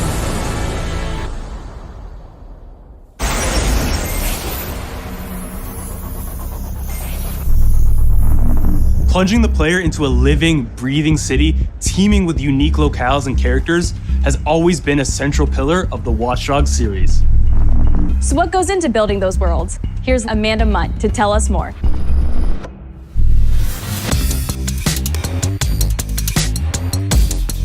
My name's Amanda Munt. I'm a level artist on Watch Dogs Legion at Ubisoft Toronto. Being a level artist, I think, is the coolest job in video games because we do get the freedom to kind of like pick and choose what little details we want to depict. And we get ample opportunities to tell the stories that we want to tell in the spaces that we're assigned to. I have the capacity to hide things and, like small little Easter eggs. In AC Unity, there was a boat somewhere in the world that was covered in cats. And then it happened again in Watch Dogs 2. And there may or may not be something in London that is a boat filled with cats in some capacity. So I was fortunate enough to go to E3 last year. Some of the people that I was showing our demo to were from London. So no matter where I dropped them in the city, they would go, oh my God, this feels like Camden. This feels like Southwark. This feels like Westminster. When people are talking about some detail that I've put into the world and they're excited about it, like that feels so good as somebody who, builds these worlds with care. I love it.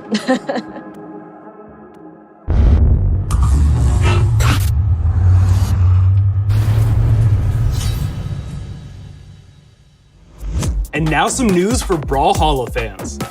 In just a few weeks, you'll be able to battle it out with your favorite legends on iOS and Android devices.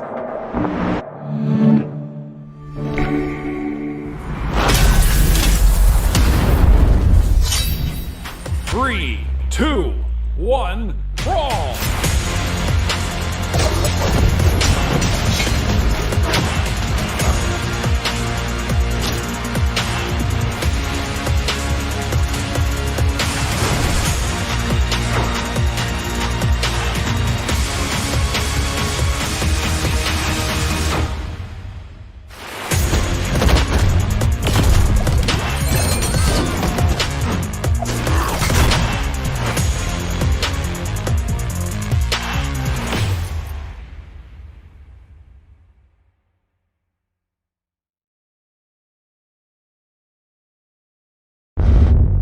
And now, whether you need a Tom Clancy action fix on the go, or want to dive back into one of the most beloved fantasy franchises in gaming, we've got you covered.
Target is being held on the ground floor. Go, go, go!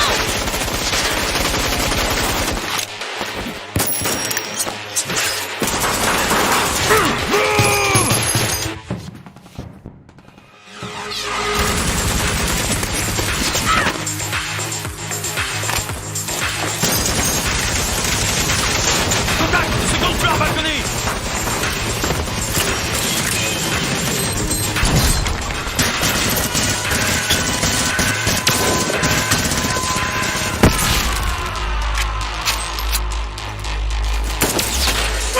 Contact! Monk chain is down. Request air support. Target northeast rooftop.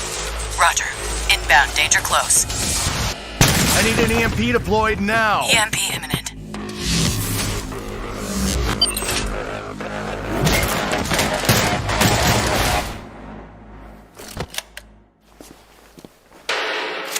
Get back in your cell!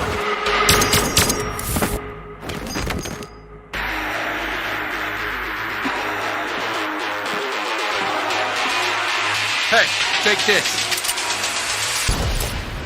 Don't make me regret this.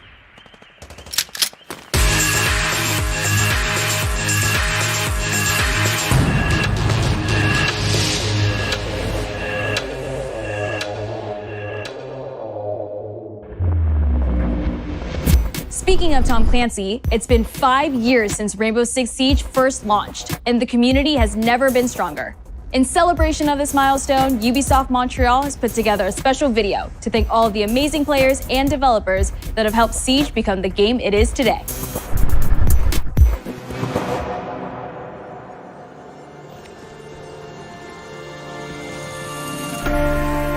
In December 2015, a small team released Rainbow Six Siege.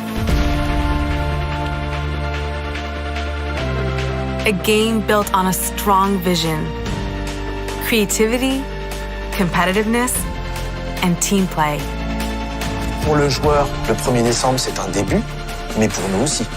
Il faut tout de suite s'engager et dire aux joueurs, ce jeu est installé, tu peux t'y installer aussi, et nous serons là. That original vision was quickly adopted by our passionate community, propelling it to a whole new level. I got it! This is such a special moment, and being at 1 year anniversary of Rainbow Six now, game being stronger than ever, more players today than we had in the past, it means the world to us. But we also had our share of challenges.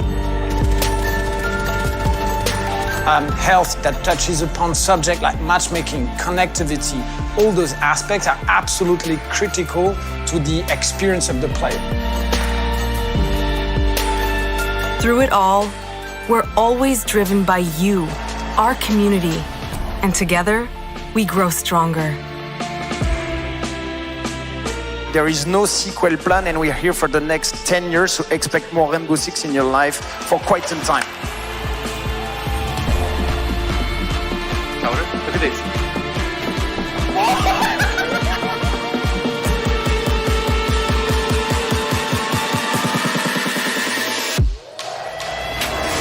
Tous les succès, c'est vraiment le résultat de autant de nous que de vous. Ce jeu, il est autant le vôtre qu'il est le nôtre, nous, l'équipe de développement. Now 60 million players strong, we're just getting started.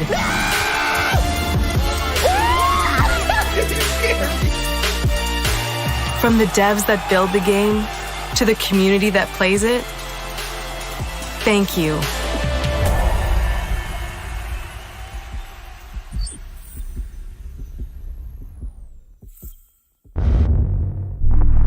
If you haven't tried it yet, dive into our new Operation Steel Wave update available now and take Ace and Malusi out for a spin. A few days ago, we introduced y'all to a brand new multiplayer shooter. Now, it's time to venture into the hyperscape.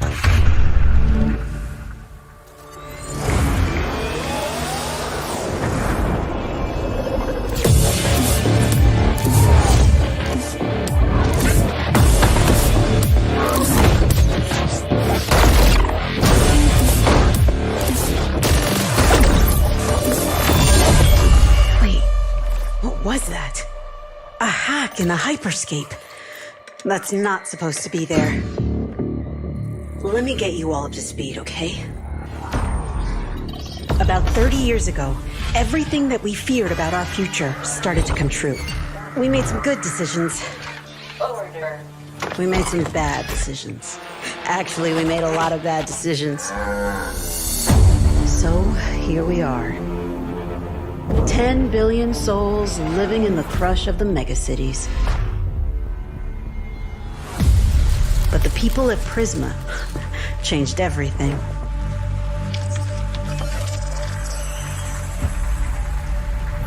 They gave everyone a way out. The hyperscape. In the hyperscape, the biggest draw by far is Crown Rush. This is where anyone can become someone.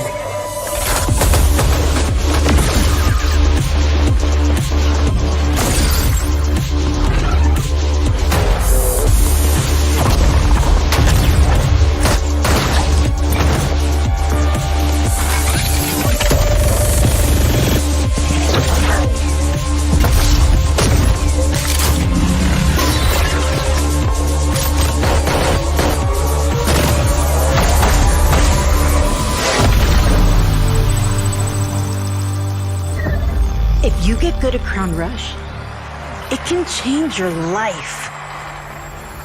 But strange things have been happening lately.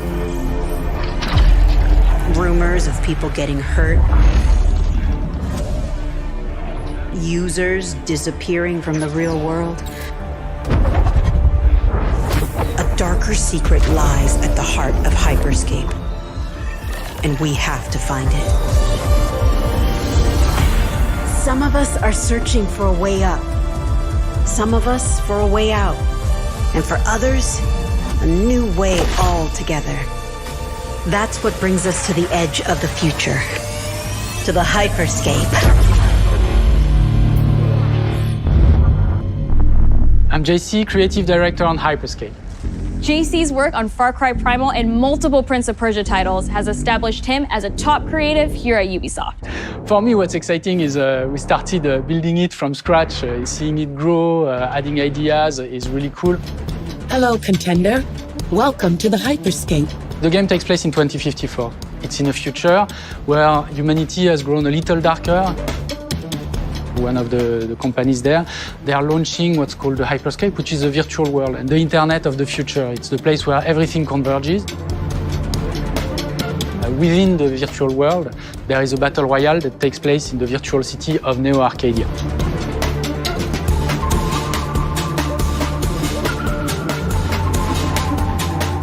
Then we also introduce a lot of new things. You get the opportunity to do parkour on the rooftops, to go into interiors where it's much more narrow, much more stressful. You get to go to the landmarks where there's more opportunities to get cool items, but also more players, so it's a risk-reward kind of deal. We introduced the notion of hacks, special abilities that you can pick up on the fly to adapt your tactics. With hacks, you can do things like teleport yourself, you can wrap yourself into a ball and bounce around the battlefield. So a lot of abilities that let you have fun, that are toys that you can play with. And finally, it's made as a spectacle, so all the viewers will be able to interact with the game on different levels through the Twitch extension. So every few minutes, there's going to be a vote, and viewers will be able to decide what effect they want to affect the whole battle. So things like changing the gravity, infinite ammo, or stuff like that. So players, while this happens, really have to adapt to all kinds of stuff that is happening. So for me, it's really exciting because right now, as we speak, we are launching the open beta, and so it's going to be available for free-to-play for all PC players worldwide. And I really want to thank all the players, all the streamers, and all the viewers who participated in tech test and who will participate in the open beta. Here's a short glimpse of what you can expect.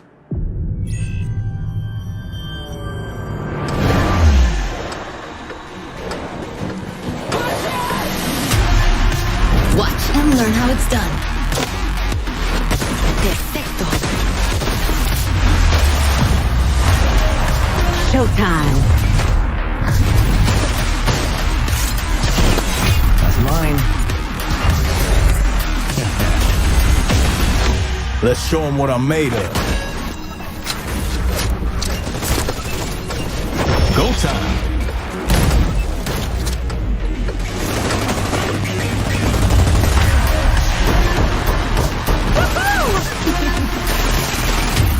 Watch closely. Here we go. この調子。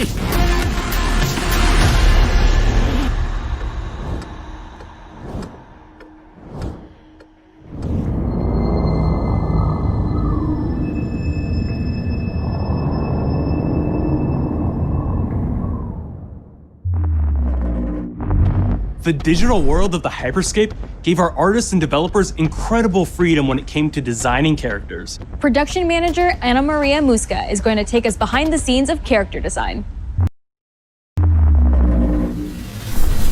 My name is Ana Maria Musca. I'm the production manager for characters and weapons on Hyperscape. We have paid an exceptional amount of detail to our characters.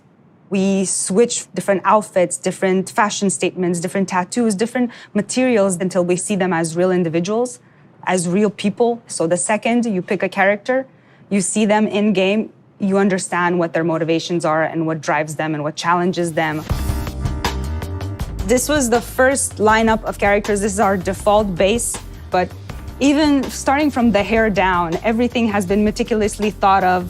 Would this person actually like this type of outfit? Would this person enjoy the type of tattoos that we're putting on them? Will they actually like to be in this body? Each season, we plan to produce new outfits for these characters. So we're hoping some of our players are gonna see the effort and maybe even correlate some of the accessories to what's gonna happen in the game. We're very excited to see it in people's hands. As we move into the next generation of gaming, Ubisoft has been working closely with console makers to take advantage of all the extraordinary capabilities these new consoles will offer. Now we have a special guest to tell us a little more. Hey everyone, Phil Spencer from Xbox. With Watch Dogs Legion, Ubisoft is supporting smart delivery. So you will get the absolute best version of the game on any version of Xbox you're playing on. On Series X, you'll get to take advantage of the amazing work the team has done with DirectX ray tracing to create an absolutely immersive version of London like you've never seen before. Ubisoft has a unique ability to create immersive worlds, setting a new bar that continues to drive our industry forward. I'm a huge fan of Assassin's Creed. I love the time I've spent exploring the world in Assassin's Creed Odyssey, and I can't wait for you to see the gameplay from Assassin's Creed Valhalla that's coming up now. All right, we know you've been waiting to hear more about this game since it was announced back in April. And now it's time for a deep dive into the world of Vikings. My name is Julien Laferrière, and I'm the producer of Assassin's Creed Valhalla. So a couple of weeks ago, we announced Assassin's Creed Valhalla, and the reaction from the fans was just amazing. The time period of Vikings is really, really inspiring. When we did our research, we found that, they were not mindless barbarians. Vikings were actually farmers trying to find new lands for them to settle. And so they had really human motivations. So for us to have this opportunity to tell kind of the real story about Vikings and kind of separate ourselves from the myths and the folklore is really something that drove us to make this game. The team went to Norway and England to take the same roads that the Vikings did, to really experience what it meant to be a Viking at that time. And then leaving Norway, which is barren but majestic, and just coming by boat in England and see those rolling green hills full of sheep, full of life, is just this moment that most likely the Vikings felt as well. You need to see this land of opportunity.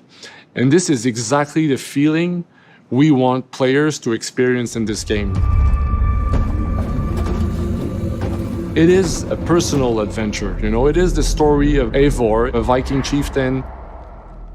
Eivor is either a male or a female. You decide when you start the game. They will have to leave Norway to settle in England because you just can't live in Norway anymore. There's too much political pressure, no resources available.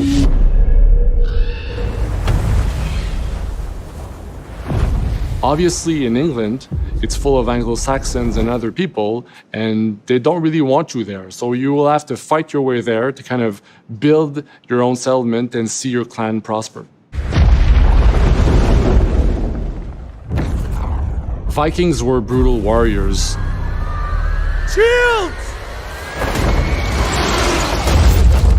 And the fact that they were mastering a lot of weapons coming from the medieval times really inspired us to kind of revamp the fight system, to leverage the brutality and the intensity of Viking combat. Vikings were not only fighting face-to-face, they were masters of stealth and deception when needed. They used basically any sort of tactics they could use to win the battle. So we want to portray the full range of combat that you can imagine coming from the Vikings.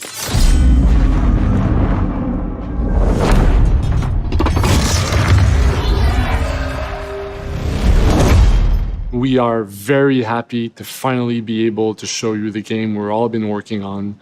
So please enjoy this deep dive into Assassin's Creed Valhalla.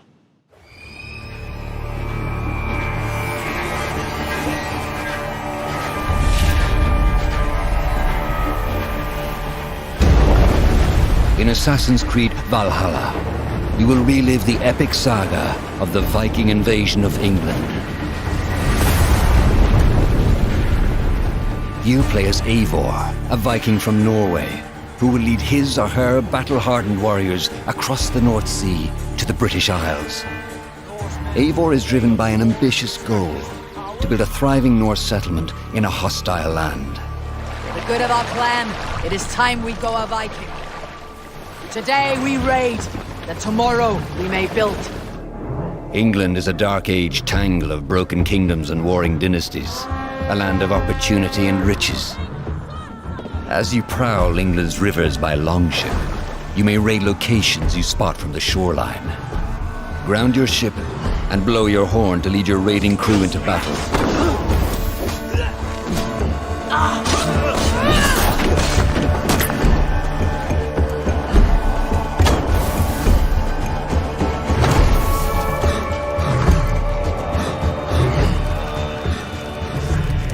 Your crew will assist you in all your raids, fighting enemies, battering down doors, and stealing cargo too heavy for one set of arms. Whatever riches and resources you pillage may be used to develop your settlement, giving you access to useful services, better tools, and new settlers. At the heart of your settlement is the Alliance map. It will serve as a record of the allies you have made and a guide for future opportunities. The Viking Age was a time of warriors and legends. In Valhalla, you will find the largest variety of enemies ever assembled in an Assassin's Creed game. Every archetype offers a unique challenge. Some will coordinate with their allies for special attacks, while others will use nearby objects to their advantage, including the bodies of fallen warriors. To face these attacks, you must find and exploit your opponent's weaknesses to gain the upper hand. Take the fight to your foes with a host of brutal new combat abilities. Snare them with a Viking harpoon. Pummel them with throwing axes. Incapacitate them with the new stun system to keep them at a distance, or finish them off. Dual wield any two weapons you wish to unleash a deadly combination of attacks. Customize your fighting style as you see fit and become a legendary Viking warrior.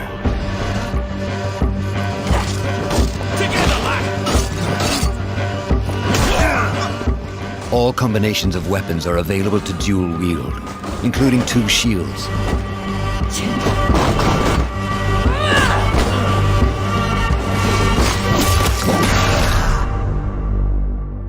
Not all situations call for violence.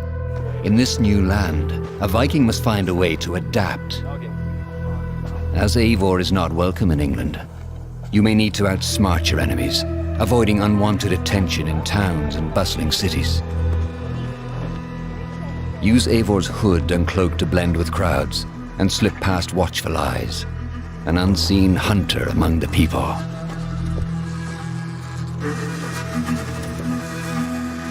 From capital cities and villages to the dense forests and rolling hills of England, exploration is vital to keeping yourself sharp.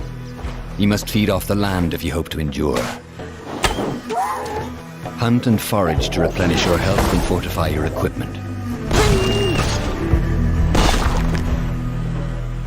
Search pagan temples and Roman ruins for new activities and challenges to strengthen yourself and your settlement. The more you explore, the more of England's secrets you will reveal. Ravens, show no mercy! But as you push deeper into England, the enemy will push back. In a series of climactic moments, Assassin's Creed Valhalla will feature massive assaults in which you will lead Eivor's army into battle against heavily guarded Saxon fortresses. Today, we will reclaim her. Today, we fight for your land. And tomorrow, we rebuild. For Istanbul. Assassin's Creed Valhalla will transport you to wondrous and haunted lands, inspired by Norse myths and England's pagan roots. It will challenge and surprise, with unforgettable characters, thrilling triumphs, and tragic losses, giving you the chance to live your own Viking saga.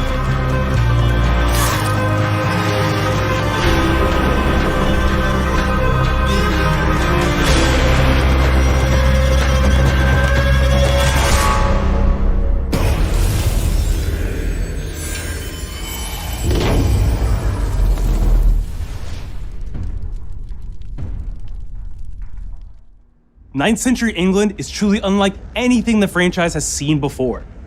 Assassin's Creed Valhalla will release this holiday season on Xbox Series X, PlayStation 5, Xbox One, PS4, PC, and Stadia.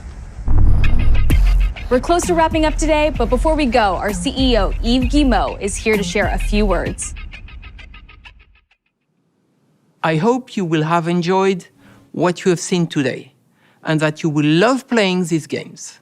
I'm proud of our teams for delivering an ambitious, broad and creative lineup of games. And we haven't shown you everything yet. In fact, we have a lot more to come. So you will have another Ubisoft Forward to reveal even more about our upcoming games. But before ending this show, we have one more thing to share with you.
Fuerzas ultrapenetrantes, estamos cansados de los farsantes, de los...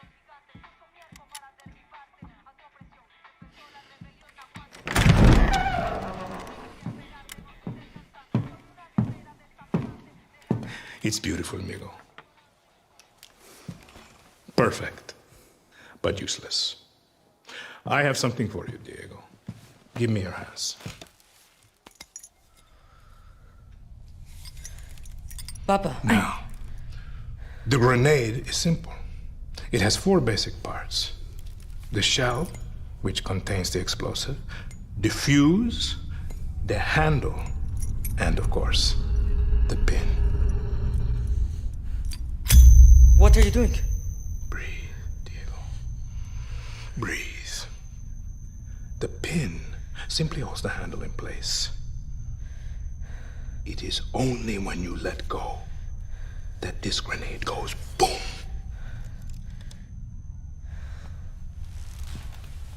Follow me. Now.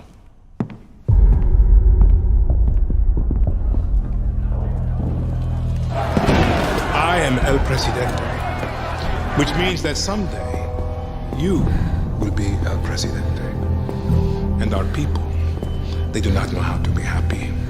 They are torn apart by opinions, noise, indecision, strangled by their own freedoms.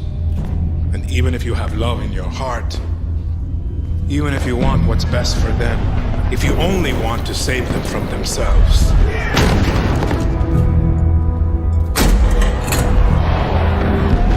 they will hate you, Diego. Everything you say, do, believe, will be wrong.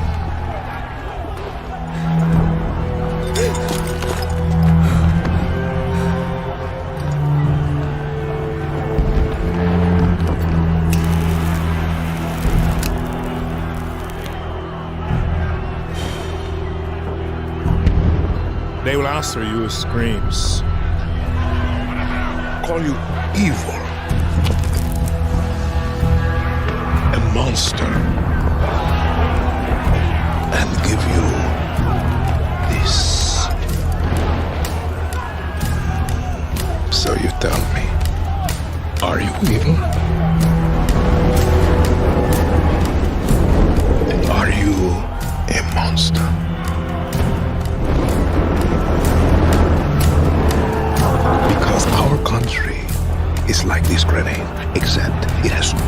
basic parts. Our people.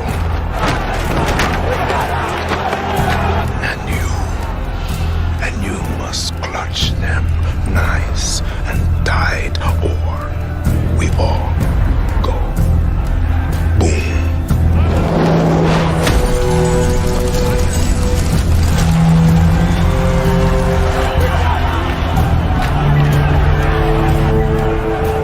You understand now? Prove it.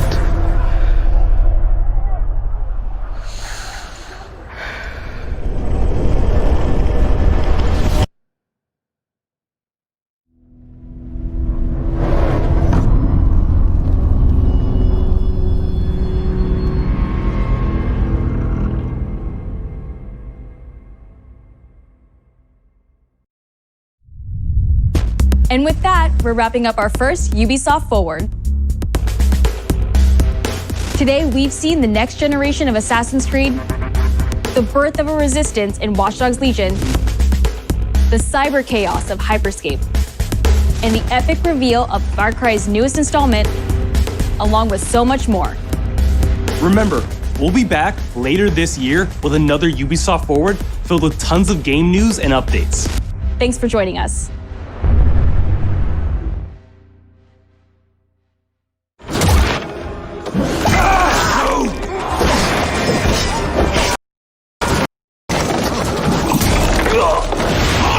Hey everyone, welcome to the Ubisoft Forward post show. My name is Yusuf Magid, and this is Assassin's Creed Valhalla. We're going to take a deep dive into about 30 minutes of gameplay, and we're joined by a very special guest here. Hey everyone, this is Philippe Bergeron, otherwise known as Fizz. I am the quest director on Assassin's Creed Valhalla. So Fizz, we're setting up here for what looks like an epic encounter. Tell us exactly what's going on here.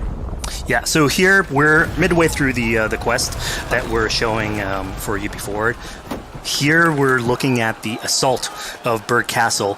So these are big moments that usually sort of culminate at the end of the story. And so here Eivor, our Viking raider, is taking a group of raiders and Fyrds into Berg Castle to go and take down Rued and his clan.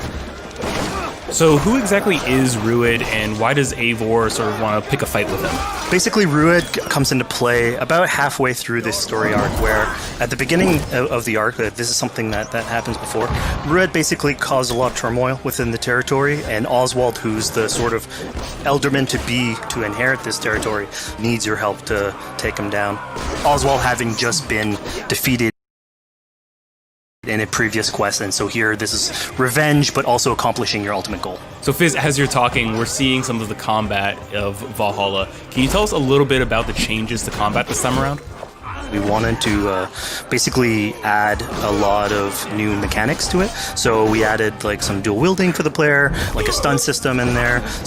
And we really needed to do this to sort of portray that sort of the brutality that comes with being a Viking in this day and age. So it sort of fits into that the time and the character.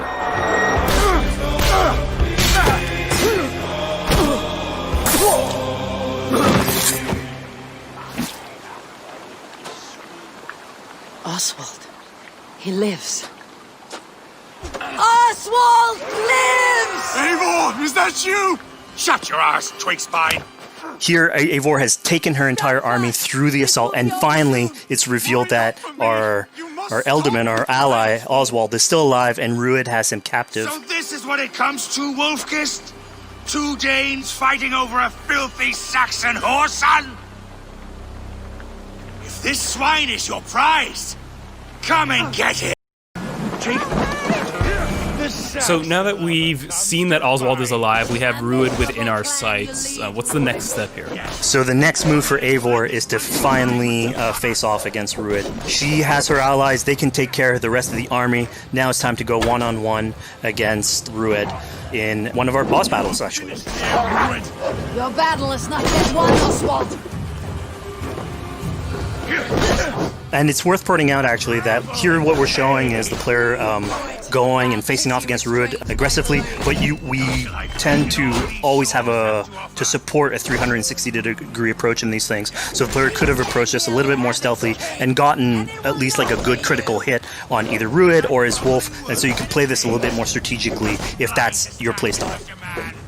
So we're not only fighting Ruud here, but also his pet wolf, right?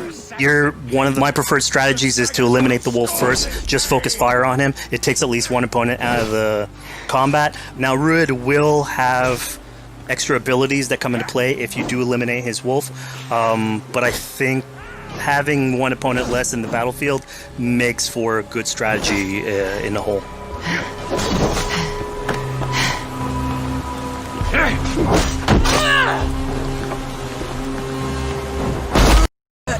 Only the cold dark of Niflheim awaits you. Valhalla is my destiny. That fate will not be met today. Why doesn't they should be roomed, wolf-kissed? Made thralls, not treated as equals. We are better than this, than all of them. Do not drag me down to the sewage you wallow in. We just a Dane fight tooth and nail for a Saxon. You'd throw in with these wastrels? These Argir swine? Eivor, no! He should be tried before God, a lawful assembly. Alright, so we've defeated Ruud, we've freed Oswald. What comes next? Oswald, in this case, prefers for Ruud to be kept alive, and so you basically have to choose, are you going to go against his wishes or stay true to your nature?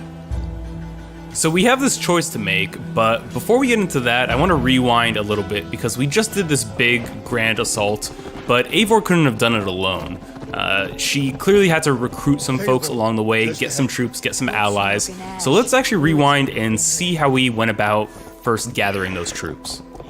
Right, so when coming up to an assault, it's a game of numbers. Eivor can go into pretty much any location and be a stealthy Viking, eliminating some of the assets, which ultimately would be a strategy. You can do that, and you'll have some of the ingredients or of the assets there that will have been sabotaged, but you still need an army. So here what we're seeing is Eivor going around the countryside and raising what we call a fyrd, which is the men and the women of the territory who come up and fight in the name of a king. So here Eivor is going around and trying to convince people to fight in the name of Oswald to finally take down the oppressor that is Ruud. Defending East Anglia, defending you.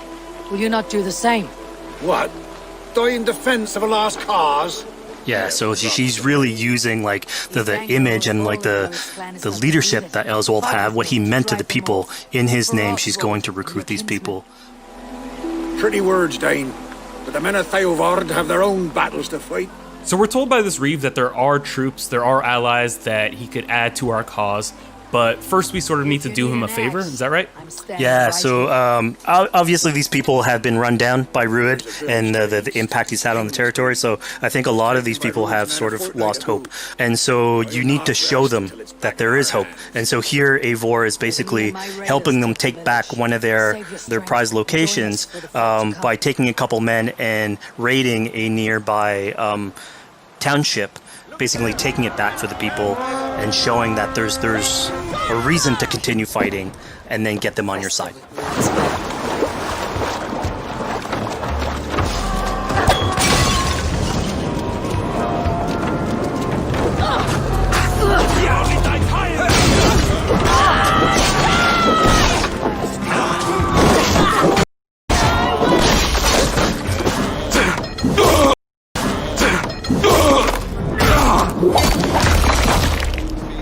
When Eivor does this, obviously you have access to a full suite of abilities. So again, the improvements that we've done to the fight system, you have some brutal axe throwing in there. You have archery or like range combat abilities in there as well. So really, again, like depending on what your playstyle is, you can customize your loadout and go in there how you wish.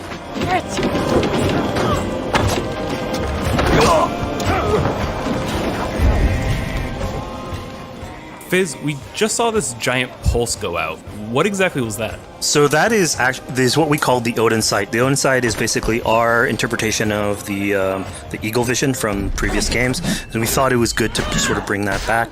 It's basically Eivor's intuition. It's how she perceives the world. When player uses that, it'll highlight basically interactive objects, like things that will bring her an advantage. So we'll have arrows, like health consumables that are in there. So it really is like a good way of sort of understanding the world and showing you like things that you can go and touch. Yeah, I mean, speaking of things we can touch, we just picked up this awesome new weapon.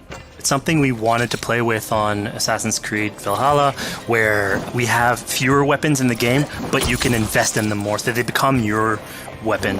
And so depending what your preferred playstyle is or your preferred weapon type, then you can go and choose, I'm gonna fight with this weapon and invest heavily into that. Not only are we looting weapons, but we see something here called the Book of Knowledge. Can you tell us a little bit more about that? They unlock skills for the players. So here you can see the Valkyrie dive that has just been unlocked. We have these spread out throughout the world. So again, to promote exploration and discovery. As you travel through the world and you explore locations, you can find these books that will add abilities that you can go and invest in, put into your loadout, then go into the different locations or the different quests in the game and use those depending on what your playstyle is. Now we've recaptured this village, we've secured more troops for our assault. Let's jump back now and figure out what we want to do with Rued. The rightful king of East Anglia has spared your life today, and so it will be.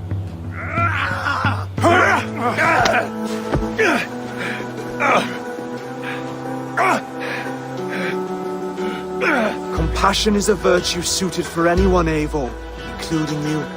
Thank you. Eivor decided to let him live. Rued is really angry about that. Being a Norse Viking, being put to the death in battle is your road to Valhalla, so he was basically denied access to Valhalla in this situation.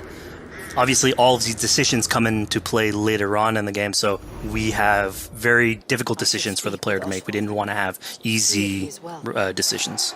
Yeah, you know, when I was playing, I decided to listen to Oswald and spare Rued's life, but what exactly is the relationship like between Eivor and Oswald?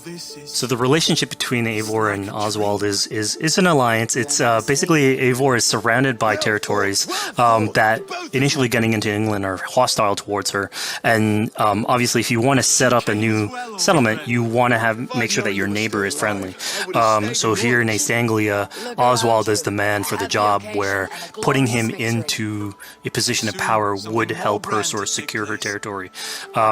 So earlier on to the territory, Eivor comes in here, meets Oswald. The problems he had with Rued are sort of put to light, and going through the arc, you basically help him deal with Rued and aligning basically Danes with Saxons in one territory. So, Fizz, we've completed the assault. We've gotten our hands dirty with some combat, taken down Rued. We have this big open region of East Anglia, so before we head off to Oswald's wedding, what do you say we head out, have some fun, and see what we can get into in the open world? That sounds great. So we see a cat here with a speech bubble above it, and you best believe if you let me talk to a cat, I'm gonna talk to a cat. Yeah, these are some of our some of my favorite moments actually in the game, where we put out a whole bunch of events throughout the territory. And it sort of rewards, again, exploration, going around. It's a chance for us also to sort of showcase a different side of Eivor. A lot of the quests sort of deal more with like politics and warfare, and this shows a slightly more human nature to her. So it permits us to explore that character a little bit more. And so here, basically, like you're trying to help a kid with his cat, and ultimately get that cat to sort of join your crew as a cat raider. You just said cat raider way too casually. You're telling me I could have a cat Viking raider on my longship? That's exactly what I'm telling you. Oh my god, yes, I love it. Perfect. So yeah, as you're riding around the rivers of England, you would see a cat basically walking around your longship, keeping your Viking raiders company. Speaking of the Viking longship, we're seeing some of that gameplay here now. Can you talk a little bit about how that works and functions in Valhalla? Yeah, so starting out on this project, I think the Viking longship is one of the biggest images that we all have when we think about Vikings in our game. And so Vikings had this awesome design for longship that had a very shallow hull, so it permitted them to go very far inland very quickly, and you could basically disembark Viking raiders like on pretty much any shore. We added that into the game where you can basically sail up to any location and then just decide to disembark with your guys and raid a location, loot all its treasure, get back in the ship, and then continue sailing down the river to your next opportunity. So I know past Assassin's Creed games allowed for songs and things like that to be sung on ships. Will Valhalla have a similar version of that? Yeah, so this is something we actually wanted the crew of your ship to become like your home away from home. So we added stories and songs into the ship. So basically, as the player is going around, you could decide to have your skald sort of sing a song for you as you row down the river. But you can also decide, depending on who the raiders are in your ship, to hear more about their life. So you can actually queue up stories, and they'll give you a little bit more background on who they are. So you get to know your sort of fighters as you're traveling around the world, which is a cool moment. So here we're seeing a bit of a different view. What exactly are we looking at? We had this on previous Assassins where you would like ride on your horse and you could pull out, have the horse sort of follow the track. We have a similar thing for the ship where you can put up your sails.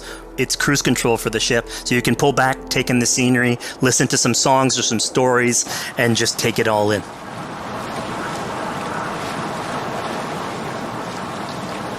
So, speaking of Viking songs, we have an activity here that's not exactly singing, but kind of related, right?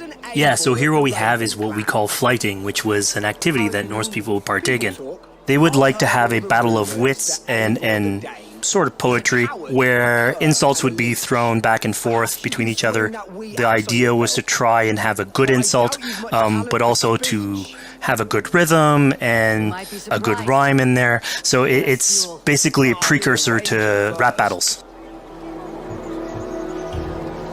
Here's the silver. Now begin. To all those whom I speak, they say Eivor's a clod. Then you're speaking to fools and their knowledge is flawed. Well. How exactly do you go about being successful in one of these? The trick behind a good flight was to choose the right insult, identifying the right cadence, and then trying to find what rhymed the best. I'm known for my might. Interesting. Silent whispers all claim that you're terribly dense.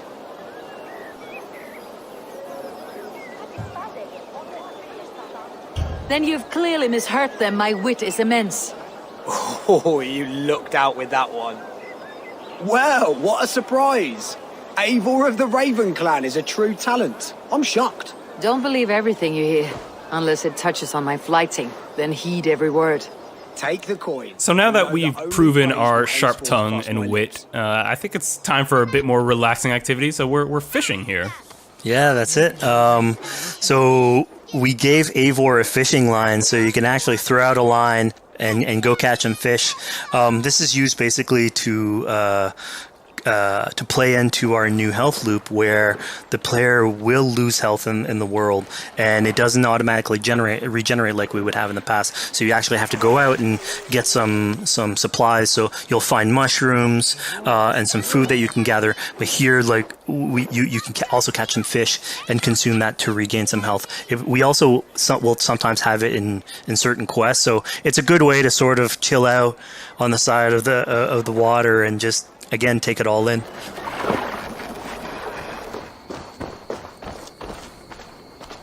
So this is what we call one of our offering altars.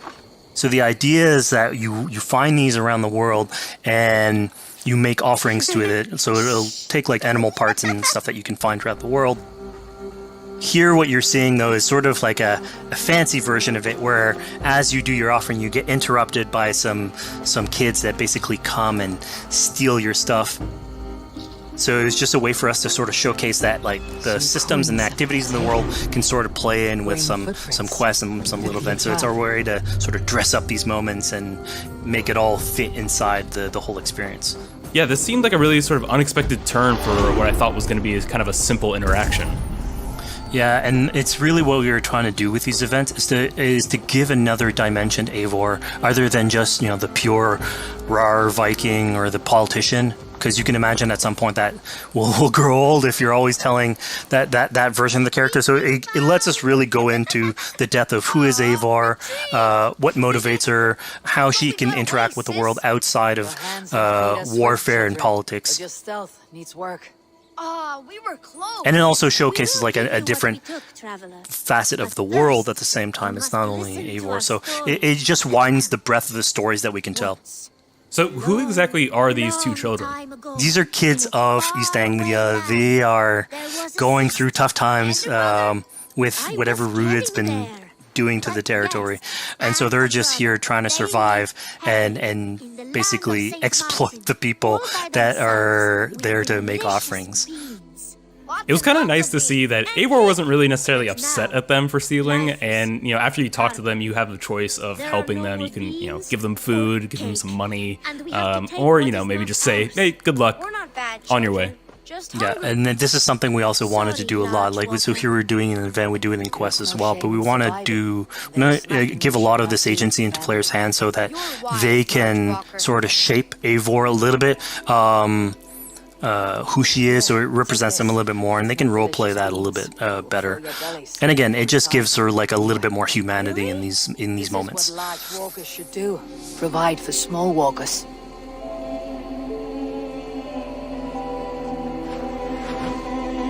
Here, large walker.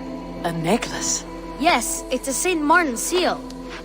You're welcome here anytime, large walker. You're one of us now. Visit us, okay? I will. Take care now, small green walkers. So I think AC veterans might recognize this here, but what exactly is Eivor chasing down?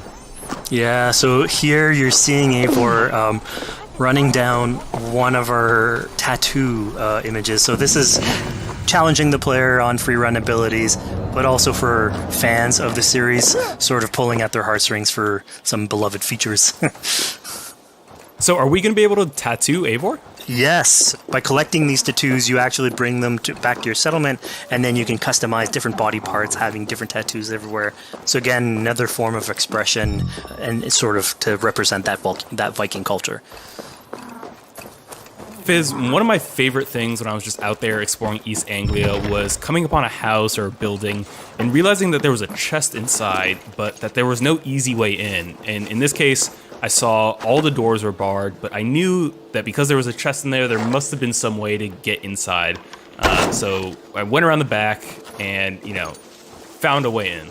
Yeah, I'm glad you actually caught on to that. You're pointing at something that we wanted to work on a lot on Valhalla, where we wanted the exploration to make you feel smarter. So we played a lot with puzzle solving, so making sure that every house that you find sort of appeals to you, like it draws your attention, and then when you want to come and explore, it's not given to you. You still have to work for it a little bit, so it'll challenge you on your observation skills, logic, just trying to find how do I get into this. So we play a lot with level design, quest design to offer challenges to players, and you basically come out of it like with a better feeling for the exploration, but you also get to see more of a story behind any of these locations, which we've crafted. So it gave us a little bit more time to sort of slow down the experience and tell a different version of a story.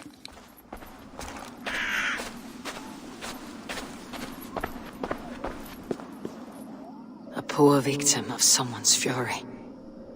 Yeah, I mean, speaking about exploration and just finding things out in the world, I was just wandering and came across this clearing and found this kind of morbid altar. Yeah, so this is one of our bigger events that we have scattered in the world. So as Eivor explores, she can find altars like this, and by interacting with them. Here, it's a trap that's been set by this character named Regan. Now, there's a bigger story behind all this. There's multiple steps to it later on. So this is one of the moments. It permits us to go into a slightly more mystical realm and play with a boss fight that has more magical abilities, if we will. And basically have this awesome boss fight in the middle of the swamps. And so here the abilities that you see Regan using are a little bit on the mystical side of things. What's happening is Eivor at the beginning in that trap is poisoned, and so she starts sort of hallucinating, seeing the world in a sort of different light and filter. And so that's sort of what lets us go into the realm of the weird. My rage, spirit of my father's rage, fill me!